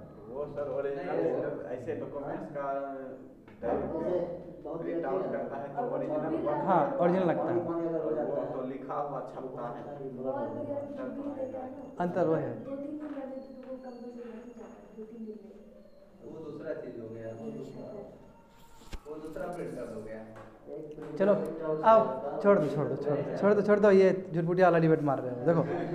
देखो प्रिंटिंग प्रेस जर्मनी में, ठीक है। अब देखो क्या होता है कि John Gutenberg Bible first book, बताओ ये इन कर लेते हैं, प्रिंटिंग प्रेस इन्वेंट कर देते हैं और पहला ही किताब बाइबल छाप देते हैं। तो समझ लो कितना बड़ा क्रांति हो जाएगा। हाँ तो क्रांति हो जाएगा, पहला किताब ही बाइबल छाप दिया तो लोगों अवेयरनेस कितना होगा। देखो लिखा तो है बाइबल फर्स्ट बुक पब्लिश्ड होता है, इससे चीप बुक्स हो गया और लोगों पढ़ रहा है, लोग पढ़ रहा है तो अवेयरनेस बढ़ रहा है। तो समझ रहे हो ये भूमिका है, क्या चीज़ का भूमिका है? Classical literature. क्लासिकल लिटरेचर में किसका किसका भूमिका बताए हैं? पेट्रियार्क का, एरस्मस का, जॉन गुटेनबर्ग का। अब जाने कि बोसोसियो, ये बोसोसियो क्या है? ये बोसोसियो पेट्रियार्क का डिसाइपल है, भक्त है, उसी का स्टूडेंट है। और इन्होंने क्या किया कि क्लासिकल लर्निंग को पैट्रोनेज किया, इनकरेज किया है कि लोगों को पढ़ना चाहिए। हम बोलते हैं कि नहीं बोलते हैं इतिहास पढ़ो, इतिहास पढ़ो। यस, इन्होंने हमसे ज़्यादा लेवल पे काम किया है, यही समझो। कुछ ज़्यादा ही। तो इन्होंने क्या किया कि क्लासिकल लिटरेचर पढ़ना चाहिए, ये क्या किए, लोगों को अवेयर करवाए। उसके बाद देखो मैनुअल साइलोरोस, ये तुम्हारा जो है, इन्होंने क्या, ये भी वही थे जो बोले ना कॉन्स्टेंटिनोपल से भाग गए थे जब बेंजाइन एम्पायर को खा गया ऑटोमन एम्पायर। बोले ना कि नहीं बोले हैं? जब ऑटोमन एम्पायर खा गए थे, ये एक शख्सियत थे मैनुअल, वो वहाँ से भाग गए और कहाँ पे आके बस गए? फ्लोरिसिन में। क्यों? फ्लोरिसिन क्या है, तुम्हारा इटली का रिच स्टेट है, वहाँ पे मेडिसी फैमिली है, वो सपोर्ट कर देगा। तो यही एक शख्सियत है जिनको सपोर्ट मिला था, समझे। उसके बाद दूसरा बताते हैं विलियम कैस्टन सिमिलरली जैसे जॉन गुटेनबर्ग जर्मनी में प्रिंटिंग प्रेस डेवलप करते हैं, उसी तरह ये भी इंग्लैंड में करते हैं। यानी कि आस्ते आस्ते कोई भी चीज़ एक जगह आता है तो आस्ते आस्ते फैलता है कि नहीं फैलता है? आस्ते आस्ते इंग्लैंड में भी गया ये चीज़। तो यानी कि जितना प्रिंटिंग प्रेस बढ़ेगा उतना ही बाइबल छपेगा, उतना ही कैथोलिक चर्च के बारे में बात होगा, तो उतना ही रेनेसांस बढ़ेगा। तो ये it is all about recycle या revival of classical literature. Hope so समझ में आ गया होगा। अब क्या करते हैं, यस ऊपर चलो फिर से, अब ऊपर जाओ। अब रिनांसांस लिटरेचर, यहाँ पे गड़बड़ हो गया था बाबू। यस देखो बजवर्ड क्या है, रिनांसांस, ये जो ये वाला ये है, हाँ इसके बारे में बताएंगे। रिनांसांस, हाँ रिनांसांस। अब देखो इसमें कौन सी, यानी कि रिनांसांस है, अभी बताए थे लिटरेचर में दो तरीके से लिटरेचर को रिवाइव किया गया है। एक क्या है, क्लासिकल लिटरेचर, जो कि इतना बता दिए हैं कि बाहर से उधर आए थे, है ना, अरिस्टोटल और उनका वर्क को रिवाइव किए हैं। अब दूसरा रिनांसांस यानी कि नया वाला चीज, ठीक है। उसमें देखो, उसमें बहुत बड़े बड़े लोग हैं, ठीक है। उसमें नीचे चलते बोसोसियो और तुम्हारा मैचिवेली, ये दो आदमी क्या थे, इटली के ही थे दोनों ही, क्योंकि इटली घर है ना, इटली घर है रिनांसांस के लिए। तो ये क्या किए, मैचिवेली क्या किए थे, हिस्ट्री ऑफ फ्लोरेंस लिख दिए कि फ्लोरेंस का कितना बड़ा इतिहास है, रोम एम्पायर है, ये वो पूरा अपना लिख दिए। जब ये लिख देंगे तो क्या हो जाएगा, ऑब्वियसली उसी बात है, अवेयर हो जाएंगे लोग, बोले कितना बड़ा बात है, फ्लोरिसिन तो इतना बड़ा था। हम जैसे बिहार के बारे में बोलते हैं मॉडर्न एम्पायर था, गुप्ता एम्पायर था, तो लगता है ना झटका दिमाग में। और ये लिख दे और बिक जाए पेपर तो और ज़्यादा झटका लगेगा, क्योंकि तत्व के साथ बोला जाता है। कोई भी चीज़ लिखा जाता है तो तत्व के साथ में होता है जी, अनलाइक बोली क्या होता है, ऐसे बोल देते हैं, मैं जब लिखते हैं तो डिफरेंट होता है, लिखने का तरीका डिफरेंट होता है। यस देखो मैचिवेली क्या किए, इनका फेमस बुक जो हुआ था, इनका फेमस बुक का नाम है प्रिंस। ये किताब लिखे थे प्रिंस, और प्रिंस बाबू मजाक चीज़ नहीं है, वो पॉलिटिकल साइंस के बारे में लिखे थे। और इतना बड़ा किताब था कि हमारा भारत का जो अर्थशास्त्र है कौटिल्य जो लिखे थे, कौटिल्य, उसके साथ कंपेयर हुआ है इस किताब का। तो मजाक तो नहीं होगा ये किताब, यानी कि किताब का हाईली वेटेज होगा। जो किताब हम अर्थशास्त्र के साथ कंपेयर करते हैं उसका कुछ तो बात होगा ना जी। अर्थशास्त्र अभी तक MBA में पढ़ाया जाता है, अभी तक BTech में पढ़ाया जाता है। Yes, I have read it, जितना जरूरी है उतना। MBA में तो बहुत ज़्यादा पढ़ाया जाता है अर्थशास्त्र। हाँ, कौटिल्य का अर्थशास्त्र पढ़ाया जाता है MBA में, हमारे ब्रदर पढ़े हुए हैं। यानी कहने मतलब इतना पहले लिखा गया था मॉडर्न एम्पायर में, वो अभी भी रिलेवेंट है। और उस बुक का तुलना किसी एक बुक से हो रहा है, प्रिंस से। तो यानी कि क्रांति तो लाना ही है ना, ऐसा किताब तो क्रांति लाएगा ही लाएगा। आगे देखो, विलियम शेक्सपियर, मजाक चीज़ तो नहीं है विलियम शेक्सपियर, है ना। अब जानते हो कि नेशनल पॉइंट ऑफ इंग्लैंड है ना। इसका प्ले भी जानते हो कि रोमियो और जूलियट, है ना, कभी करवाएंगे इंग्लिश क्लास में। देखो ठीक है। अब उसके बाद देखो, होप सो समझ में आ गया। विलियम शेक्सपियर क्या कर, ये सब रिवाइव कर रहे हैं, रिनांसास पीरियड, क्या नए नए चीज़ लिख रहे हैं, लोग अवेयर हो रहा है। अच्छा, लव भी होता है, अच्छा चर्च नहीं दबा सकता, ओहो ऐसा फ्रीडम होना चाहिए, इंडिविजुअल होना चाहिए, अच्छा साइंटिफिक टेम्परमेंट होना चाहिए, इस तरह का विचारधारा। लोग तो अवेयर हो ही जाएंगे। अभी देखते हो तुम लोग, शाहरुख खान को देखते हो बैठा हुआ एकदम सूट बूट में, सलमान खान को देखते हो हंसी मजाक करते हुए, तुमको लगता है अच्छा ये भी लाइफ है। मोटिवेट होते हो कि नहीं होते हो? तो मोटिवेट ही तो कर रहे हैं किताब से, क्योंकि विजुअल मीडियम तो आया नहीं है अभी तक। आगे देखो, सर थॉमस मूल, ठीक है, मुरे, ये भी क्या थे, इनका फेमस किताब देखो, ये भी थे तुम्हारा इंग्लैंड के ही थे। जैसे विलियम शेक्सपियर इंग्लैंड से थे, तो ये भी सर थॉमस मुरे भी इंग्लैंड से थे। इनका फेमस किताब ओटोपिया इन लैटिन, ये लैटिन में लिखे थे, ठीक है। और देखो ऊपर देखोगे तो फ्रेंच, देखो मैंने कंट्रीब्यूशन कहाँ कहाँ का बताया, तो इटली का मैंने बताया, बोसोसियो और मैचेविली थे, करेक्ट। इटली का, हर एक कंट्री का बता रहे हैं। इंग्लैंड में 2 शख्सियत थे, विलियम शेक्सपियर और सर थॉमस मूर। और भी बहुत सारे थे जो प्रोमिनेंट है, उसी को बताते हैं ना। 1-2 राइटर से तो नहीं होता है इतिहास, 1-2 राइटर से नहीं बनता है, बहुत सारे होते हैं, मगर जो प्रोमिनेंट होते हैं उसी का नाम आता है, समझे। उसके बाद देखो, उसके बाद जर्मनी से, अब जर्मनी में क्या बोले, मार्टिन लूथर है, ठीक है। मार्टिन लूथर जानते हो, जब बताएंगे अगला दिन बताएंगे क्लास में, तो मज़ा आ जाएगा सुन के इनके बारे में, ठीक है। ये बाइबल को क्या किए, जर्मन लैंग्वेज में कन्वर्ट करके पढ़ा दिए लोगों को, क्रांति आ गया वहाँ पे। उसके बाद देखो फ्रेंच के, यानी कि जर्मनी के मार्टिन लूथर हो गए। फ्रेंच के जो थे मोंटेगन क्या किए है तुम्हारा, ये तो बहुत अद्भुत आदमी थे। क्या अद्भुत आदमी, ये बोलते थे कि इनको अपने में इंटरेस्ट था, तो यार मतलब बोलते थे कि हम हैं, हम ही हैं, हम सबसे सर्वश्रेष्ठ है, इनको अपने में इंटरेस्ट था। यानी कि आर्टिस्ट लोग जो होता है ना बाबू, बहुत अनोखा होता है। आर्टिस्ट लोग का माइंड अलग होता है, इनको अपने में इंटरेस्ट और अपने बारे में लिखे जा रहे हैं।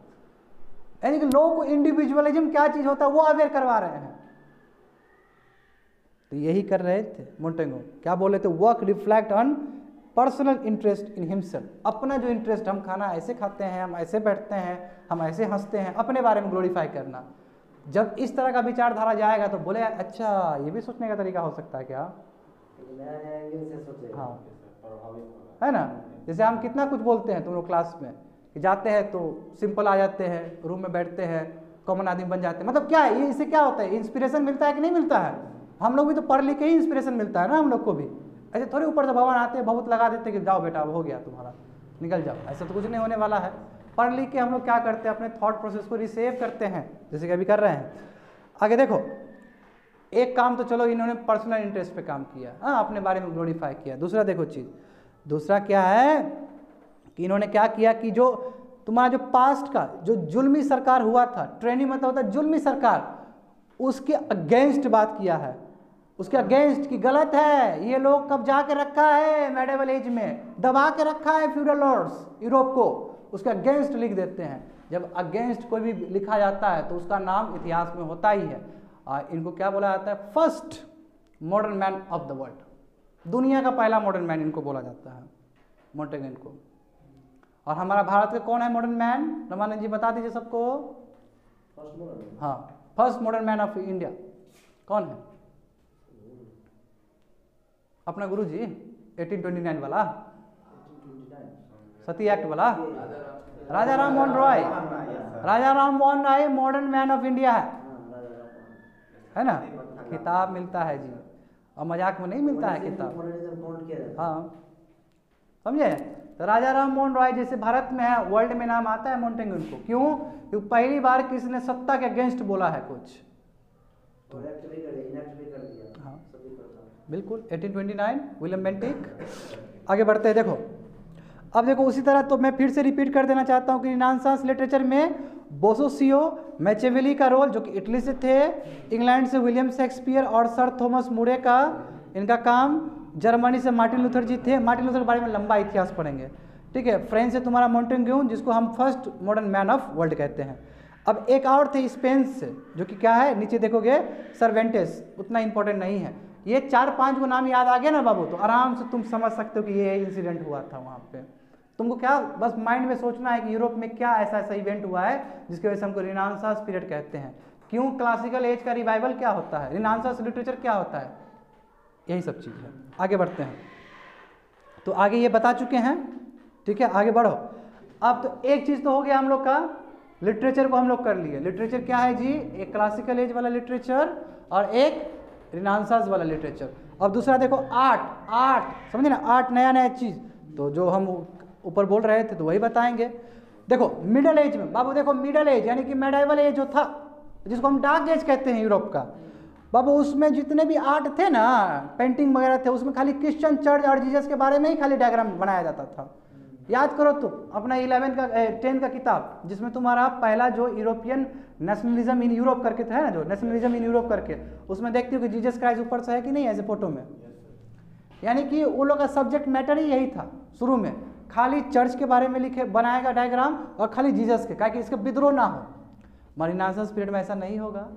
रिनांसांस पीरियड में क्यों ऑथर लोग आ गया है, ये इंडिविजुअल पे बात करेगा, ये ब्यूटी पे बात करेगा, समझ रहे हो ना, नेचर पे बात करेगा, तो एंगल देखो कैसे चेंज हो रहा है, डाइवर्सिफाई हो रहा है। यस, मोनालिसा का फोटो बनेगा, समझे, तो कैसे ट्रांजिशन होता है माइंड का। देखो तो मिडिल एज में सब्जेक्ट ऑफ आर्ट क्या था, क्रिश्चियन रिलीजन थे और चर्च थे। होप सो समझ में आ गया।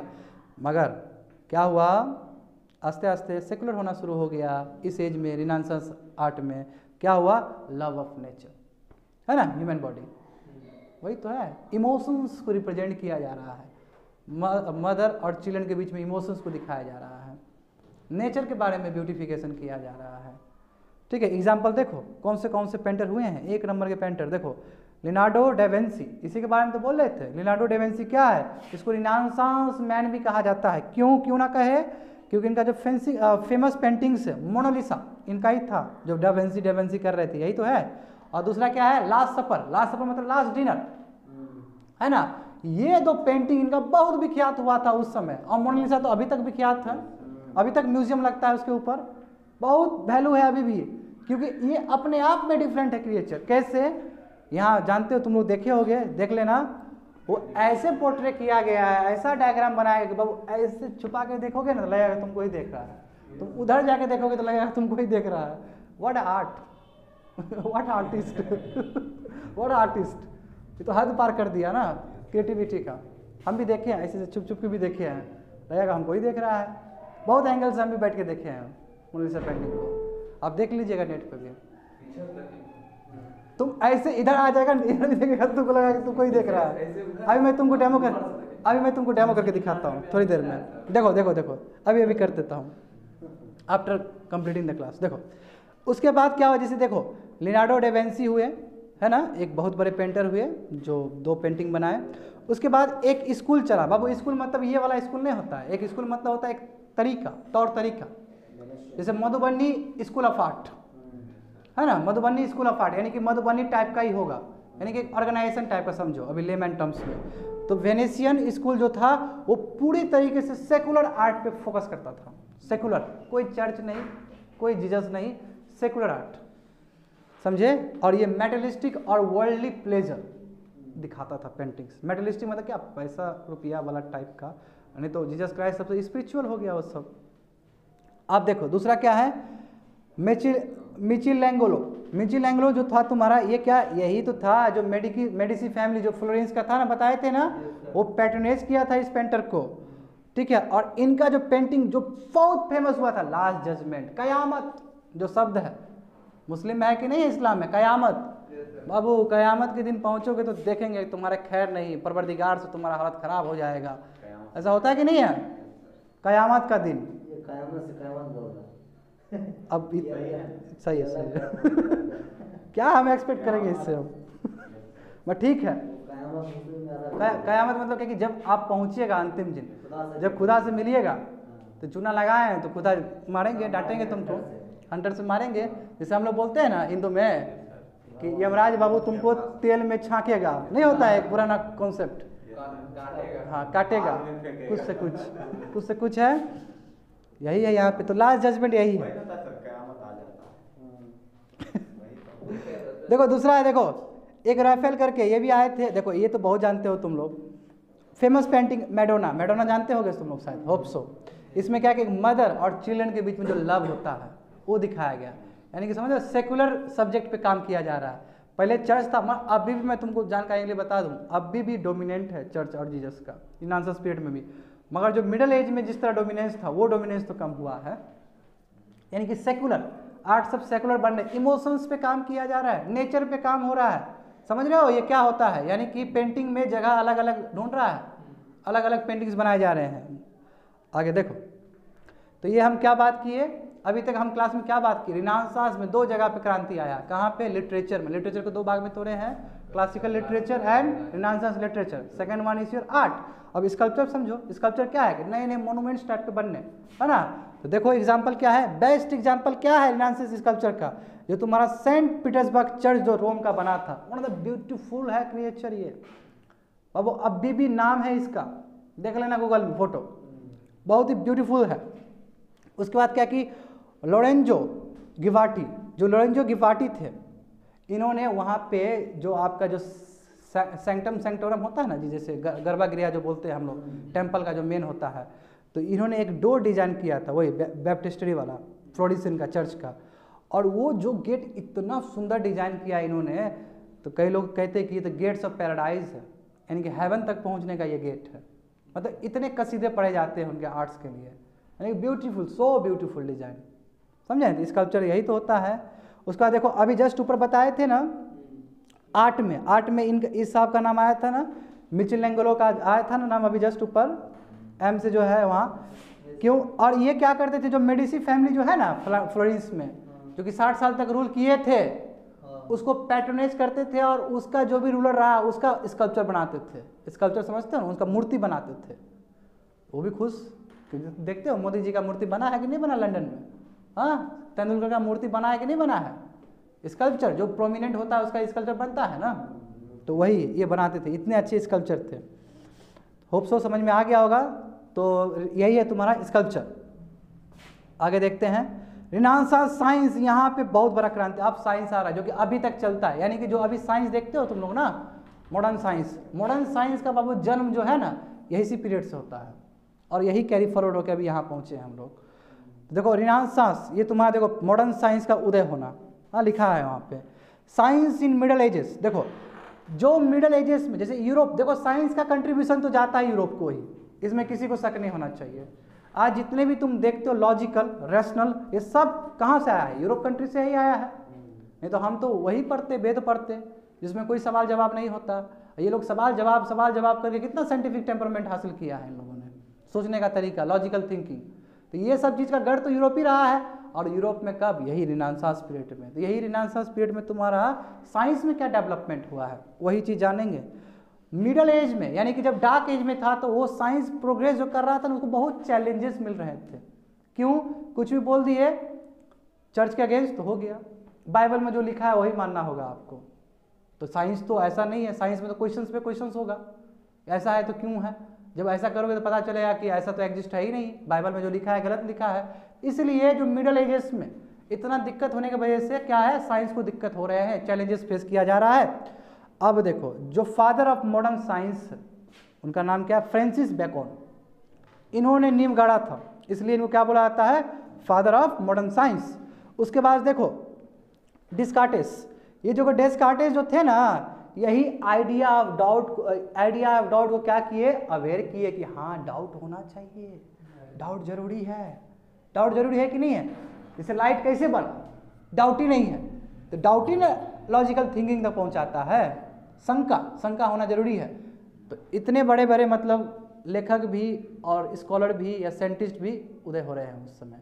तीसरा देखो, अब इसका तो बात ही छोड़ दो, निकोलस कोपर्निकस, कल बताए थे कि नहीं बताए थे ऊपर, ये पहला साइंटिस्ट है जिन्होंने बोला कि सन फिक्स रहता है, अर्थ रोटेट करता है। बाइबल में ये चीज़ नहीं है, बाइबल में कॉन्ट्रास्ट है, तो कत्लेआम मचा दिया गया है ना, मार दिया गया इनको, ठीक है। और बाद में केपलर आए, केपलर क्या बोले कि नहीं नहीं सही तो बोल रहे हैं ये केपलर लॉज भी बना दिए इसके लिए, बोले कि नहीं जो जो कंक्लूजन किया था कोपर्निकस ने वो सही था, सच में अर्थ ही घूमता है, सन अपने जगह पे है, ये बाइबल के अगेंस्ट है, बाइबल में गलत लिखा है।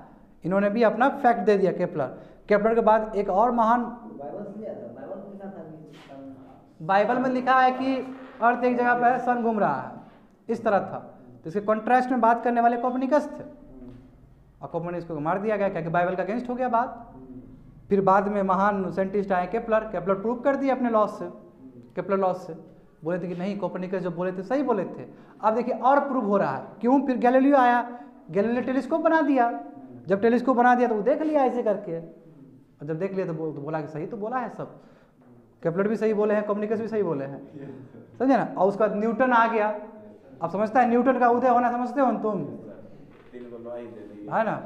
जब न्यूटन आए तो पूरा हरी झंडी लगा दिए कि हाँ सब सही है, बेकार में मार दिया गया था। यानी कि लोगों में साइंटिफिक टेम्परमेंट डेवलप हो रहा है, जो मारे उसको कुछ नहीं किया। कुछ नहीं होता है, कुछ नहीं, क्योंकि वो तो कहाँ कुछ नहीं होगा, काहे कुछ होगा, काहे कि पब्लिक सपोर्ट है उसको। अभी मोदी जी हमको मरवा देंगे, अच्छा क्या बोल रहे मान लो कि हमको मरवा देते हैं लेट से, ठीक है, क्या होगा कुछ नहीं होगा, बस रोगी एक दिन बैठ के ठीक है ना, ठीक है चलता है। आपका जनरेशन जो आएगा, जो आपसे सीखा है, वो तो उसको दिखा देगा ना लाल झंडी। यस, मगर आने वाला समय में तो अभी देखो हमको कैसे पोर्ट्रे किया जाएगा। अभी हमको पोर्ट्रे किया जाएगा कि ये भी टुकड़े टुकड़े गैंग का ही आदमी है, ठीक है, ये भी उसी टाइप का आदमी है, ये भी देश को बिगाड़ने के लिए निकला है, खत्म करने के लिए निकला है, इस तरह पोर्ट्रे होगा। और तुम लोग बोलो कि जो जनरल पब्लिक है बोला ठीक है किया, इसको हटा दिया, मार दिया, ये इसको मरना ही चाहिए था, ठीक है, तुम लोग खूब सपोर्ट।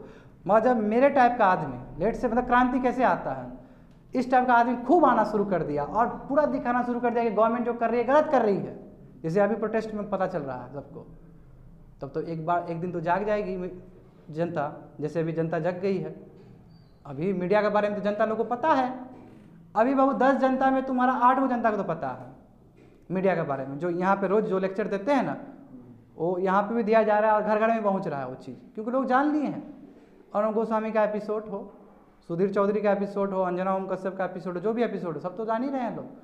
तो जनता को तुम ज़्यादा दिन तक बेवकूफ़ नहीं बना सकते हो बाबू, क्यों? जनता ही सर्वोपरि है लोकतंत्र में।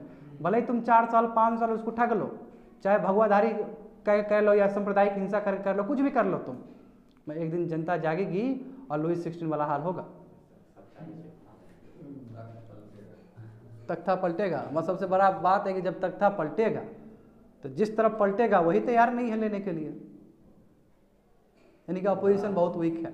वहाँ पे भी तो हुआ है सर, कौन सा वहाँ पे कंट्री था राहुल गांधी से यहाँ नाम पे अभी बताइए कितना फायदा होता, अभी राहुल गांधी एक्टिव रहता तो कितना बेनिफिट होता राहुल गांधी को। हाँ क्या करिएगा, उसको याद आते रहता है बीच बीच में। कांग्रेस को बनाना चाहिए, उसको हम Obviously। सरकार पे पावर तो तो कम रैली करनी चाहिए अपने स्तर से, ठीक है, वहाँ उसको मंच नहीं मिला तो कहीं और करता, वो क्या करिएगा, सरकार को कांग्रेस के अंदर खुद फैक्शंस है। रोज दिन प्रेस कॉन्फ्रेंस हाँ रोज दिन फैक्शंस हो रहे हैं, कांग्रेस का खुद फैक्शंस हो रहा है। कांग्रेस तो है ही नहीं संगठित। कभी आपका कपिल सिब्बल उठ के इंटरव्यू दे रहा है कहीं पे, कभी वो क्या दिग्विजय अलगे बात कर रहा है। तो यानी कि जो प्रोमिनेंट लीडर है, गुलाम नबी आज़ाद को तो आप अलगे रख दिए, हाँ सोनिया गांधी प्रेसिडेंट जो है वो भी ठीक से मीटिंग पे नहीं आ पाते बिकॉज ऑफ हर हेल्थ। तो कहाँ आपका संगठन ही कहाँ रहा। और राजनीति बिना संगठन का नहीं होता है, खाली लीडर से नहीं बनता। मोदी जी की वजह से नहीं हुआ है बीजेपी हुआ आरएसएस के वजह से, ऑर्गेनाइजेशन के वजह से। बिना ऑर्गेनाइजेशन का कोई भी पॉलिटिकल पार्टी कर ही नहीं सकता है। और राजनीति में जो सफलता है वो एक दिन में नहीं मिलता है, वो 30-40 साल का लगातार प्रयास होता है। जो 2014 में जो मोदी जी को इतना बड़ा मैंडेट मिला है, इसका प्रयास बहुत पुराना प्रयास है। जब 2002 में हार गए थे, वहाँ से जब चला है तब पूरा आरएसएस एक्टिव हुआ है। और कोई आरएसएस खराब भी नहीं है, मैं खराब नहीं बोलना चाहता हूँ, क्यों? क्योंकि बहुत अच्छा काम भी किया इन्होंने, है ना, कोई खराब नहीं हो सकता। मगर जब आप अपना विचारधारा किसी पे थोप देते, जैसे कि हम तुम लोग को बोल दिए कि हमारे स्टाइल से भाई जी हो गए, जो करोगे हमारे स्टाइल, तुमको लगेगा ना कि यार क्या है, बर्डन दे दिया हमको। क्यों? क्योंकि इंडिविजुअलिज्म है, फिर तो वही हो जाएगा, प्राइवेसी है, अपना संप्रदाय के हो तुम लोग। हाँ, कोई क्रिश्चियन है, कोई मुस्लिम्स है, कोई हिंदू है, लेकिन आरएसएस क्या है कि वो संविधान को धक्का बताने का उसका एक है, वो तो है। एजेंडा है प्लस कोर प्रिंसिपल है, उसी पे काम करता है। तो वो बिल्कुल ठीक नहीं है। मनुस्मृति वाला बात कर रहे हैं ना आप, ठीक नहीं। चलो आप आगे बढ़ते हैं। तो देखो हम लोग we have successfully completed renaissance literature in which we saw revival of classical literature. Second one is your Renaissance literature. Second one is your Renaissance art. Third one is your Renaissance sculpture. Fourth one is Renaissance science. And now we'll see towards Renaissance exploration. तो बोले थे बाबू Renaissance क्यों exploration शुरू हो गया। अब देखो exploration शुरू हुआ है तो एडवर्टाइजरिज्म तो होगा ही, यानी कि लोगों को घूमने का जो तरीका, वॉयज का, मस्ती करने जा रहे हैं। कल देखो कितना लोग जाएगा मस्ती करने के लिए। यही मस्ती करते करते बहुत सारा नया जगह मिल जाएगा। वास्को दा गामा आया ना, सुई सुई करके पहुंच गया ना यहाँ पे। जब यहाँ पहुंचा तो ऊपर जाकर बोला कि है देखो इंडिया है, बहुत बड़ा कंट्री है, स्पाइस बहुत है, क्या कर रहा है, आओ जल्दी। आया, कब्जा लिया। यही तो होता है। ट्रेडर्स के नाम पे आए थे, बनिया के नाम पे आए थे, बवाल मचा दिए। सब तो बनिया ही था ना बाबू। यूरोपियन कंट्री पूरा बनिया है, अपने सगे बाप के भी नहीं होते हैं लोग। लगान मूवी देखे हो, कैप्टन रसल, हाँ वही का डायलॉग चिपकाए हैं। ठीक है, महाराजा जो बोलता है इंग्लिश अपने बाप करने होता है। हाँ, गोड़े गोड़े बोलते हैं, गोड़े अपने बाप के भी नहीं होते हैं। ये तो लास्ट में तो कुछ देना ही पड़ता है ना, जब हार जाता है मैच। नहीं तो अब वचनबद्ध होगा ना, वचनबद्ध तो होता है। ठीक है, यदि मैं तुम लोग को हैदर अली और टीपू सुल्तान का बात करूं, टीपू सुल्तान मरने के बाद भी कितना इन्होंने वो किया, अंग्रेज ने, लॉर्ड कॉर्नवालिस ने, या फिर झांसी का बात हो, झांसी की रानी जो मरी थी उसके बाद भी बहुत बड़ा इतिहास है उनका। तो ऐसा नहीं है, जो ब्रेव सोल्जर होते हैं चाहे इस पक्ष के हो उस पक्ष के हो, एक दूसरे को रिस्पेक्ट करते हैं। वो तुम्हारा देख लो क्रिकेट में भी, क्या स्मिथ रेस्पेक्ट नहीं करता है विराट कोहली को? दोनों करता है। तो जो जिस लेवल पे हम लोग होते हैं, दोनों एक दूसरे को सम्मान करते हैं। देखो रिनासांस एक्सप्लोरेशन, देखो इसमें क्या है कि अमेरिगो आ गए, मार्को पोलो आ गए, है ना, ये नए नए लोग सब है, क्रिस्टोफर कोलंबस आ गए, और देखो इन्होंने डिस्कवर कर लिया, अमेरिका खोज लिया, इंडिया खोज लिया, और इस तरह एक्सप्लोरेशन बढ़ते चला गया। इसके बारे में डिटेल्स हम लोग आने वाले समय में पढ़ेंगे। मतलब सारा यूरोपियन कंट्री ही सब कंट्री को हाँ खोजा, बिल्कुल, बहुत अच्छा तुम कंक्लूड किए हो, बिल्कुल यही है। इटली और उसका क्या था, स्पेन का, ये बिल्कुल, ये दोनों के बीच में, ये दोनों में देखो, ये दोनों में क्या हो रहा है, होड़ मच रहा है कि हम फर्स्ट तो तुम फर्स्ट। ठीक है, ये होड़ मचने के चक्कर में सब ढूंढ लिया गया है सब जगह। बगल में कौन है, स्पेन और उसका पोर्टुगल। पुर्तगाल का। देखो अब हम समझना चाहें कि रिनासांस रिलीजन में क्या परिवर्तन हुआ। तो अभी जस्ट बात करे थे ह्यूमैनिज्म कि ह्यूमैन क्या है, एक सेंटर ऑफ क्या है, यूनिवर्स है। जैसे बताए थे, जब ह्यूमैनिज्म का कॉन्सेप्ट उठना शुरू हो गया तो ये क्वेश्चंस करेगा ना रोमन चर्च के ऊपर, कैथोलिक चर्च के ऊपर सवाल उठना शुरू हो गया। क्यों? क्योंकि प्रिंटिंग प्रेस उठना शुरू हो गया, ग्यूटेनबर्ग बना दिया है, समझे। विलियम कोटेक्स वो जो थे वॉस्टन वाला, वो भी अपना इंग्लैंड में बना दिए हैं। तो इस तरह का सवाल उठेगा, समझे, क्योंकि बाइबल प्रिंट हो गया। बाइबल जब प्रिंट हो गया, सस्ता है, वो पीपल के पास पहुंच गया, पीपल को पढ़ने में मज़ा आ रहा है। जब पीपल को पढ़ने में मज़ा आ रहा है तो लोग अपने तरीके से इंटरप्रेट कर रहे हैं चीज़ों को।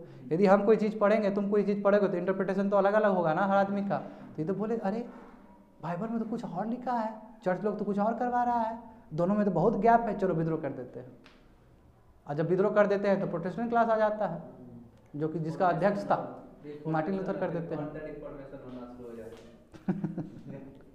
तो वही देखो मार्टिन लूथर आ गए। जर्मन मॉन्क थे गुरुजी, ठीक है, प्रोटेस्टेंट रिफॉर्मेशन किए हैं, तोड़ दिए हैं कैथोलिक चर्च को, और एक प्रोटेस्टेंटिज्म एक नया ला दिए हैं। यानी कि हम क्रिश्चियन रहेंगे मगर समझदार क्रिश्चियन रहेंगे, ऐसे बाइबल को नहीं मानने वाले हैं। रिफॉर्म्स होगा बाइबल में भी। तो यही क्वेश्चंस किए हैं। ये चर्च के प्रैक्टिसेस, जो चर्च का जो प्रैक्टिसेस है और जो बाइबल में लिखा गया है टीचिंग, दोनों में बहुत अंतर है। ये चीज़ को उजागर कर दिए मार्टिन लूथर। कहाँ के थे? तो जर्मन के थे, जर्मनी के थे, ठीक है। और इनके प्रोटेस्ट के वजह से एक नया क्लास उदय हुआ, दैट इज कॉल्ड प्रोटेस्टेंटिज्म। और यही प्रोटेस्टेंटिज्म क्या है? न्यू फॉर्म ऑफ क्रिश्चियनिटी है। इसका बहुत बड़ा इतिहास है। आगे देखो, तो सबसे बड़ा सवाल है कि क्या प्रत्येक दिन ऐसा ही होगा? कभी तो एंड हो जाएगा। रिनासांस भी एंड हो गया, एंड हो गया। क्यों एंड ना हो? जब तुम इतना बड़ा सल्तनत को चुनौती दे रहे हो तो वो सल्तनत भी तुमको थोड़ी छोड़ेगा। वो भी तो बोलेगा कि कत्लेआम मचा दो, मरवा दिया जाए। जब ऐसे करोगे 4-5 गो राइटर का मुंडी कटवा दो बड़ी सभा में, डर से कोई राइटर ही नहीं जन्मेगा उसके बाद, है ना? ऐसा होता है कि नहीं होता है? मगर कभी कभी क्या हो जाता है, जब 4-5 को मुंडी कटवाना शुरू कर देता है तो फिर 50 को आ जाता है मुंडी लेके। ये भी तो होता है काउंटर में काउंटर में, ठीक है। काट देखते हैं जब पब्लिक अपने औकात में आ जाए ना बाबू, किसी को नहीं छोड़ेगा। दंगा जब हो जाता है तो बहुत बुरा स्थिति हो जाता है, कुछ नहीं कर पाएगा आदमी लोग।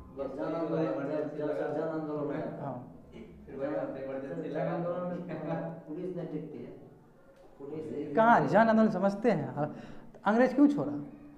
तुम सोचो ना, अंग्रेज क्यों छोड़ा? कहाँ सकेगा? गांधी बाबा आए, अनशन पे बैठ गए, सब लोग आ गया। अब बाबा कुछ हो जाएगा तो मजाक का चीज़ नहीं है, बाबा कुछ हो गया तो हो गया, फिर टूटफाट हो जाएगा, ब्रिटिश को तो मार दिया जाएगा। एक तो ऐसे ही तुम्हारा जब लाठी चार्ज करते हो तुम, गो बैक साइमन में, और लाला लाजपत राय घायल हो जाते हैं, उनको मारा जाता है ना लाठी से, तो भगत सिंह बदला लिए कि नहीं लिए उनका? हालांकि भगत सिंह कभी भी उनके आइडियोलॉजी से सहमत नहीं थे, लाला लाजपत राय के बिल्कुल विश्वास नहीं रखते थे, क्योंकि ये अलग आइडियोलॉजी से चलते थे। भगत सिंह एक्सट्रीमिस्ट क्लास के थे, समझे? मगर फिर भी तो गुरु तो माने थे उनको, ताकि देश के लिए लड़ रहा था लाला लाजपत राय भी। तो खुन्नस खा गए, मार दिए भगत सिंह भी। और भगत सिंह जो बम जो गिराए थे ना सेंट्रल हॉल, वो पार्लियामेंट है अभी का इंडिया का। हिस्ट्री मारने अटेंशन के लिए, क्योंकि वहाँ पे एक एक्ट पास किया जा रहा था ना, बिल पास किया जा रहा था, उस बिल के अगेंस्ट में था वो। लास्ट वन देखो, आज का क्लास खत्म हो जाएगा। तो रेनेसांस का एंड कैसे हुआ? देखो अंतिम हुआ क्या कि बाबू, जब 15th सेंचुरी के एंड में, ठीक है, 15th सेंचुरी में कुछ ऐसा घटना घटता है। क्या हुआ? स्पेनिश, फ्रेंच और जर्मन इन्वेडर्स क्या है, इटली में आके टेरिटोरीज हथियाने लगे, बाहर से आके अटैक कर दिए। तो इससे क्या हुआ कि वहाँ पे पूरी तरीके से इनस्टेबिलिटी आ गया, लॉ एंड ऑर्डर पूरी तरीके से खत्म, डिसरप्शन हो गया, चारों तरफ कियोस है, अनार्की है। तो जब एनार्की होगा तो कहाँ से आर्ट्स और कल्चर बढ़ पाएगा? कभी कभी नहीं होगा। यदि मान लो कि ढंग ढंग ढंग ढंग यहाँ पे हो रहा था बगल में, तो कहाँ से पढ़ाई हो सकता था? तो वही है, लॉ एंड ऑर्डर बिगड़ना मतलब वही चीज़ हुआ तुम्हारा। तो ये क्या हुआ कि जब एंड ऑफ 15th सेंचुरी हुआ तो स्पेनिश, फ्रेंच और जर्मन इन्वेडर्स क्या किए, इटली के टेरिटोरीज में आए, झगड़ा करने लगे और उसका हथियाना शुरू कर दिए। हथियाना शुरू किए तो इनस्टेबिलिटी आना शुरू हो गया, डिसरप्शन हो गया, कियोस हो गया, एनार्की हो गया। उसके बाद क्या हुआ, ट्रेड रूट जो था, यानी कि अब हम यहाँ से मान लीजिए कि इटली आ गए, तो ट्रेड रूट को कंट्रोल कर लिया। जब ट्रेड रूट को कंट्रोल कर लिए तो आपका इकोनॉमी खत्म हो गया। जो आपका आर्ट्स इतना रेनेसांस पीरियड में फ्लरिश कर रहा था, इतना ऊपर जा रहा था, उसको दबा दिए आप। होगा कि नहीं होगा? यानी कि सब दबेगा, देखो ना। अब उसके बाद बाय अर्ली 17th सेंचुरी, यानी कि 1610 के आसपास, 1620 के आसपास क्या हुआ, रेनेसांस मूवमेंट को पूरा क्रश कर दिया गया, तोड़ दिया, नीचे कर दिया गया। मैं वही तो बोल रहे हैं कि 10 को मुंडी लेके जाओगे, काट देगा तो 50 को मुंडी पहुंचेगा, है ना? तो क्या कौन सा फिर से एज ऑफ इनलाइटमेंट आ गया? ये तो इससे भी ऊपर का चीज़ है, एज ऑफ इनलाइटमेंट आ गया। यानी कि वो कंप्लीट खत्म नहीं हुआ, यहाँ से बीज बोया गया एज ऑफ इनलाइटमेंट का, दूसरा रूप ले लिया ये। और ये तो और ऊपर का लेवल है, ये तो इतना बड़ा लेवल है कि यहाँ से नेशन स्टेट्स बन जाता है यूरोप का। फ्रांस क्या चीज़ है, जर्मनी क्या चीज़ है, अलग अलग हो गया। क्यों? क्योंकि बड़े बड़े आदमी लोग आए, वोल्टेयर आए, जॉन लोक आए, मोंटेस्क्यू आए। यही मोंटेस्क्यू थे जिन्होंने बोला कि लोकतंत्र 3 स्तंभ पे होना चाहिए, लेजिस्लेटिव, एग्जीक्यूटिव और जुडिशरी। तो ऐसे लोग सब इनलाइटमेंट में आए हैं, यानी कि बड़े बड़े लेखक सब, बड़े बड़े इंटेलेक्चुअल सब आए हैं। अब देखो तो कहने हो एंड, दूसरा ऊपर देखो, दूसरा पक्ष ये भी है कि काउंटर रिफॉर्मेशन हो गया, है ना? यानी कि कैथोलिक चर्च सभी क्या करने लगे हैं, आर्टिस्ट को दबाना शुरू कर दिया। जो तुम्हारा प्रोटेस्टेंट रिफॉर्मर सब लोग थे जो विरोध कर रहे थे, उसके साथ हरासमेंट करना शुरू कर दिया। तो चलो ये हो गया, लास्ट है टॉपिक रिजल्ट्स। तो इतना कुछ जान लिया आज रेनेसांस के बारे में, है ना? सब कुछ जानकारी मिला। रिजल्ट क्या हुआ, इससे क्या सीखने को मिला? यही है बाबू कि ये सिंबल है मॉडर्न एज का बिगिनिंग यूरोप में, कि नया उदय हो रहा है। क्यों? रेनेसांस खत्म हुआ, मॉडर्न एज आया कि नहीं आया? तो रेनेसांस के बाद मॉडर्न एज है, 4 age, classical age, medieval age, renaissance age और मॉडर्न, यानी कि बीज बो दिया गया मॉडर्न एज। मॉडर्न एज मतलब क्या, सच में मॉडर्न है वो, थिंकिंग में भी पूरा। हाँ, डेमोक्रेसी का बात क्यों, मोंटेस्क्यू आ गया आप। दूसरा, स्पिरिट ऑफ इंक्वायरी, पूछने का, लॉजिकल थिंकिंग, साइंटिफिक टेम्परामेंट, पूछने का जो क्षमता है, पूछने का जो तुम्हारा कैपेबिलिटी है, उसको इंक्रीज कर दिया रिनासांस ने। साइंटिफिक इन्वेंशन, अलग अलग इन्वेंशन शुरू हो गया जी। क्यों, हमारा कंपास बन गया। यही कंपास तो तुम्हारा ज्योग्राफिकल डिस्कवरी किया है, चाहे तुम्हारा क्रिस्टोफर कोलंबस किया हो, चाहे वास्को दा गामा किया हो। तो नए नए चीज़ बनना शुरू हो गए। जब ये नए नए चीज़ बनना शुरू हो जाएंगे, साइंटिफिक इन्वेंशन हो जाएगा, तो इससे क्या होगा, जो पॉलिटिकल लाइफ है आदमी का और जो इकोनॉमिक लाइफ है, चेंज होगा कि नहीं होगा। क्यों ना हो पॉलिटिकल लाइफ, बाहर से लोग आके कॉलोनी बना लिए, हो गया चेंज लाइफ। बाहर से लोग आके ट्रेड कर लिए, हो गए लोग खुश। ट्रेड करोगे तो पैसा आएगा, पैसा आएगा तो वही सब चीज़ है, फिर बुद्धि खुल जाता है। जेब में पैसा डाल दो, आदमी का बुद्धि खुल जाएगा। उसके बाद साइंटिफिक टेम्परामेंट, वही जो बोले लॉजिकल थिंकिंग। और रिलीजन, सबसे इंपॉर्टेंट है कि रिलीजन के तरफ जो सोचने का जो एटीट्यूड है, क्योंकि पहले तो सैक्रोसेंट माना जा रहा था, जो है वही है। प्रोटेस्टेंट क्लास, क्वेश्चनिंग, ये क्वेश्चंस का कल्चर। यस, जो चीज़ है उसको हम स्वीकार नहीं करेंगे, I have to ask questions. इस तरह का कल्चर डेवलपमेंट होने लगा। तो यही इतना बड़ा चीज़ तुम्हारे रिनासांस पीरियड में दिया गया था, इसलिए रिनासांस बहुत बड़ा टॉपिक है।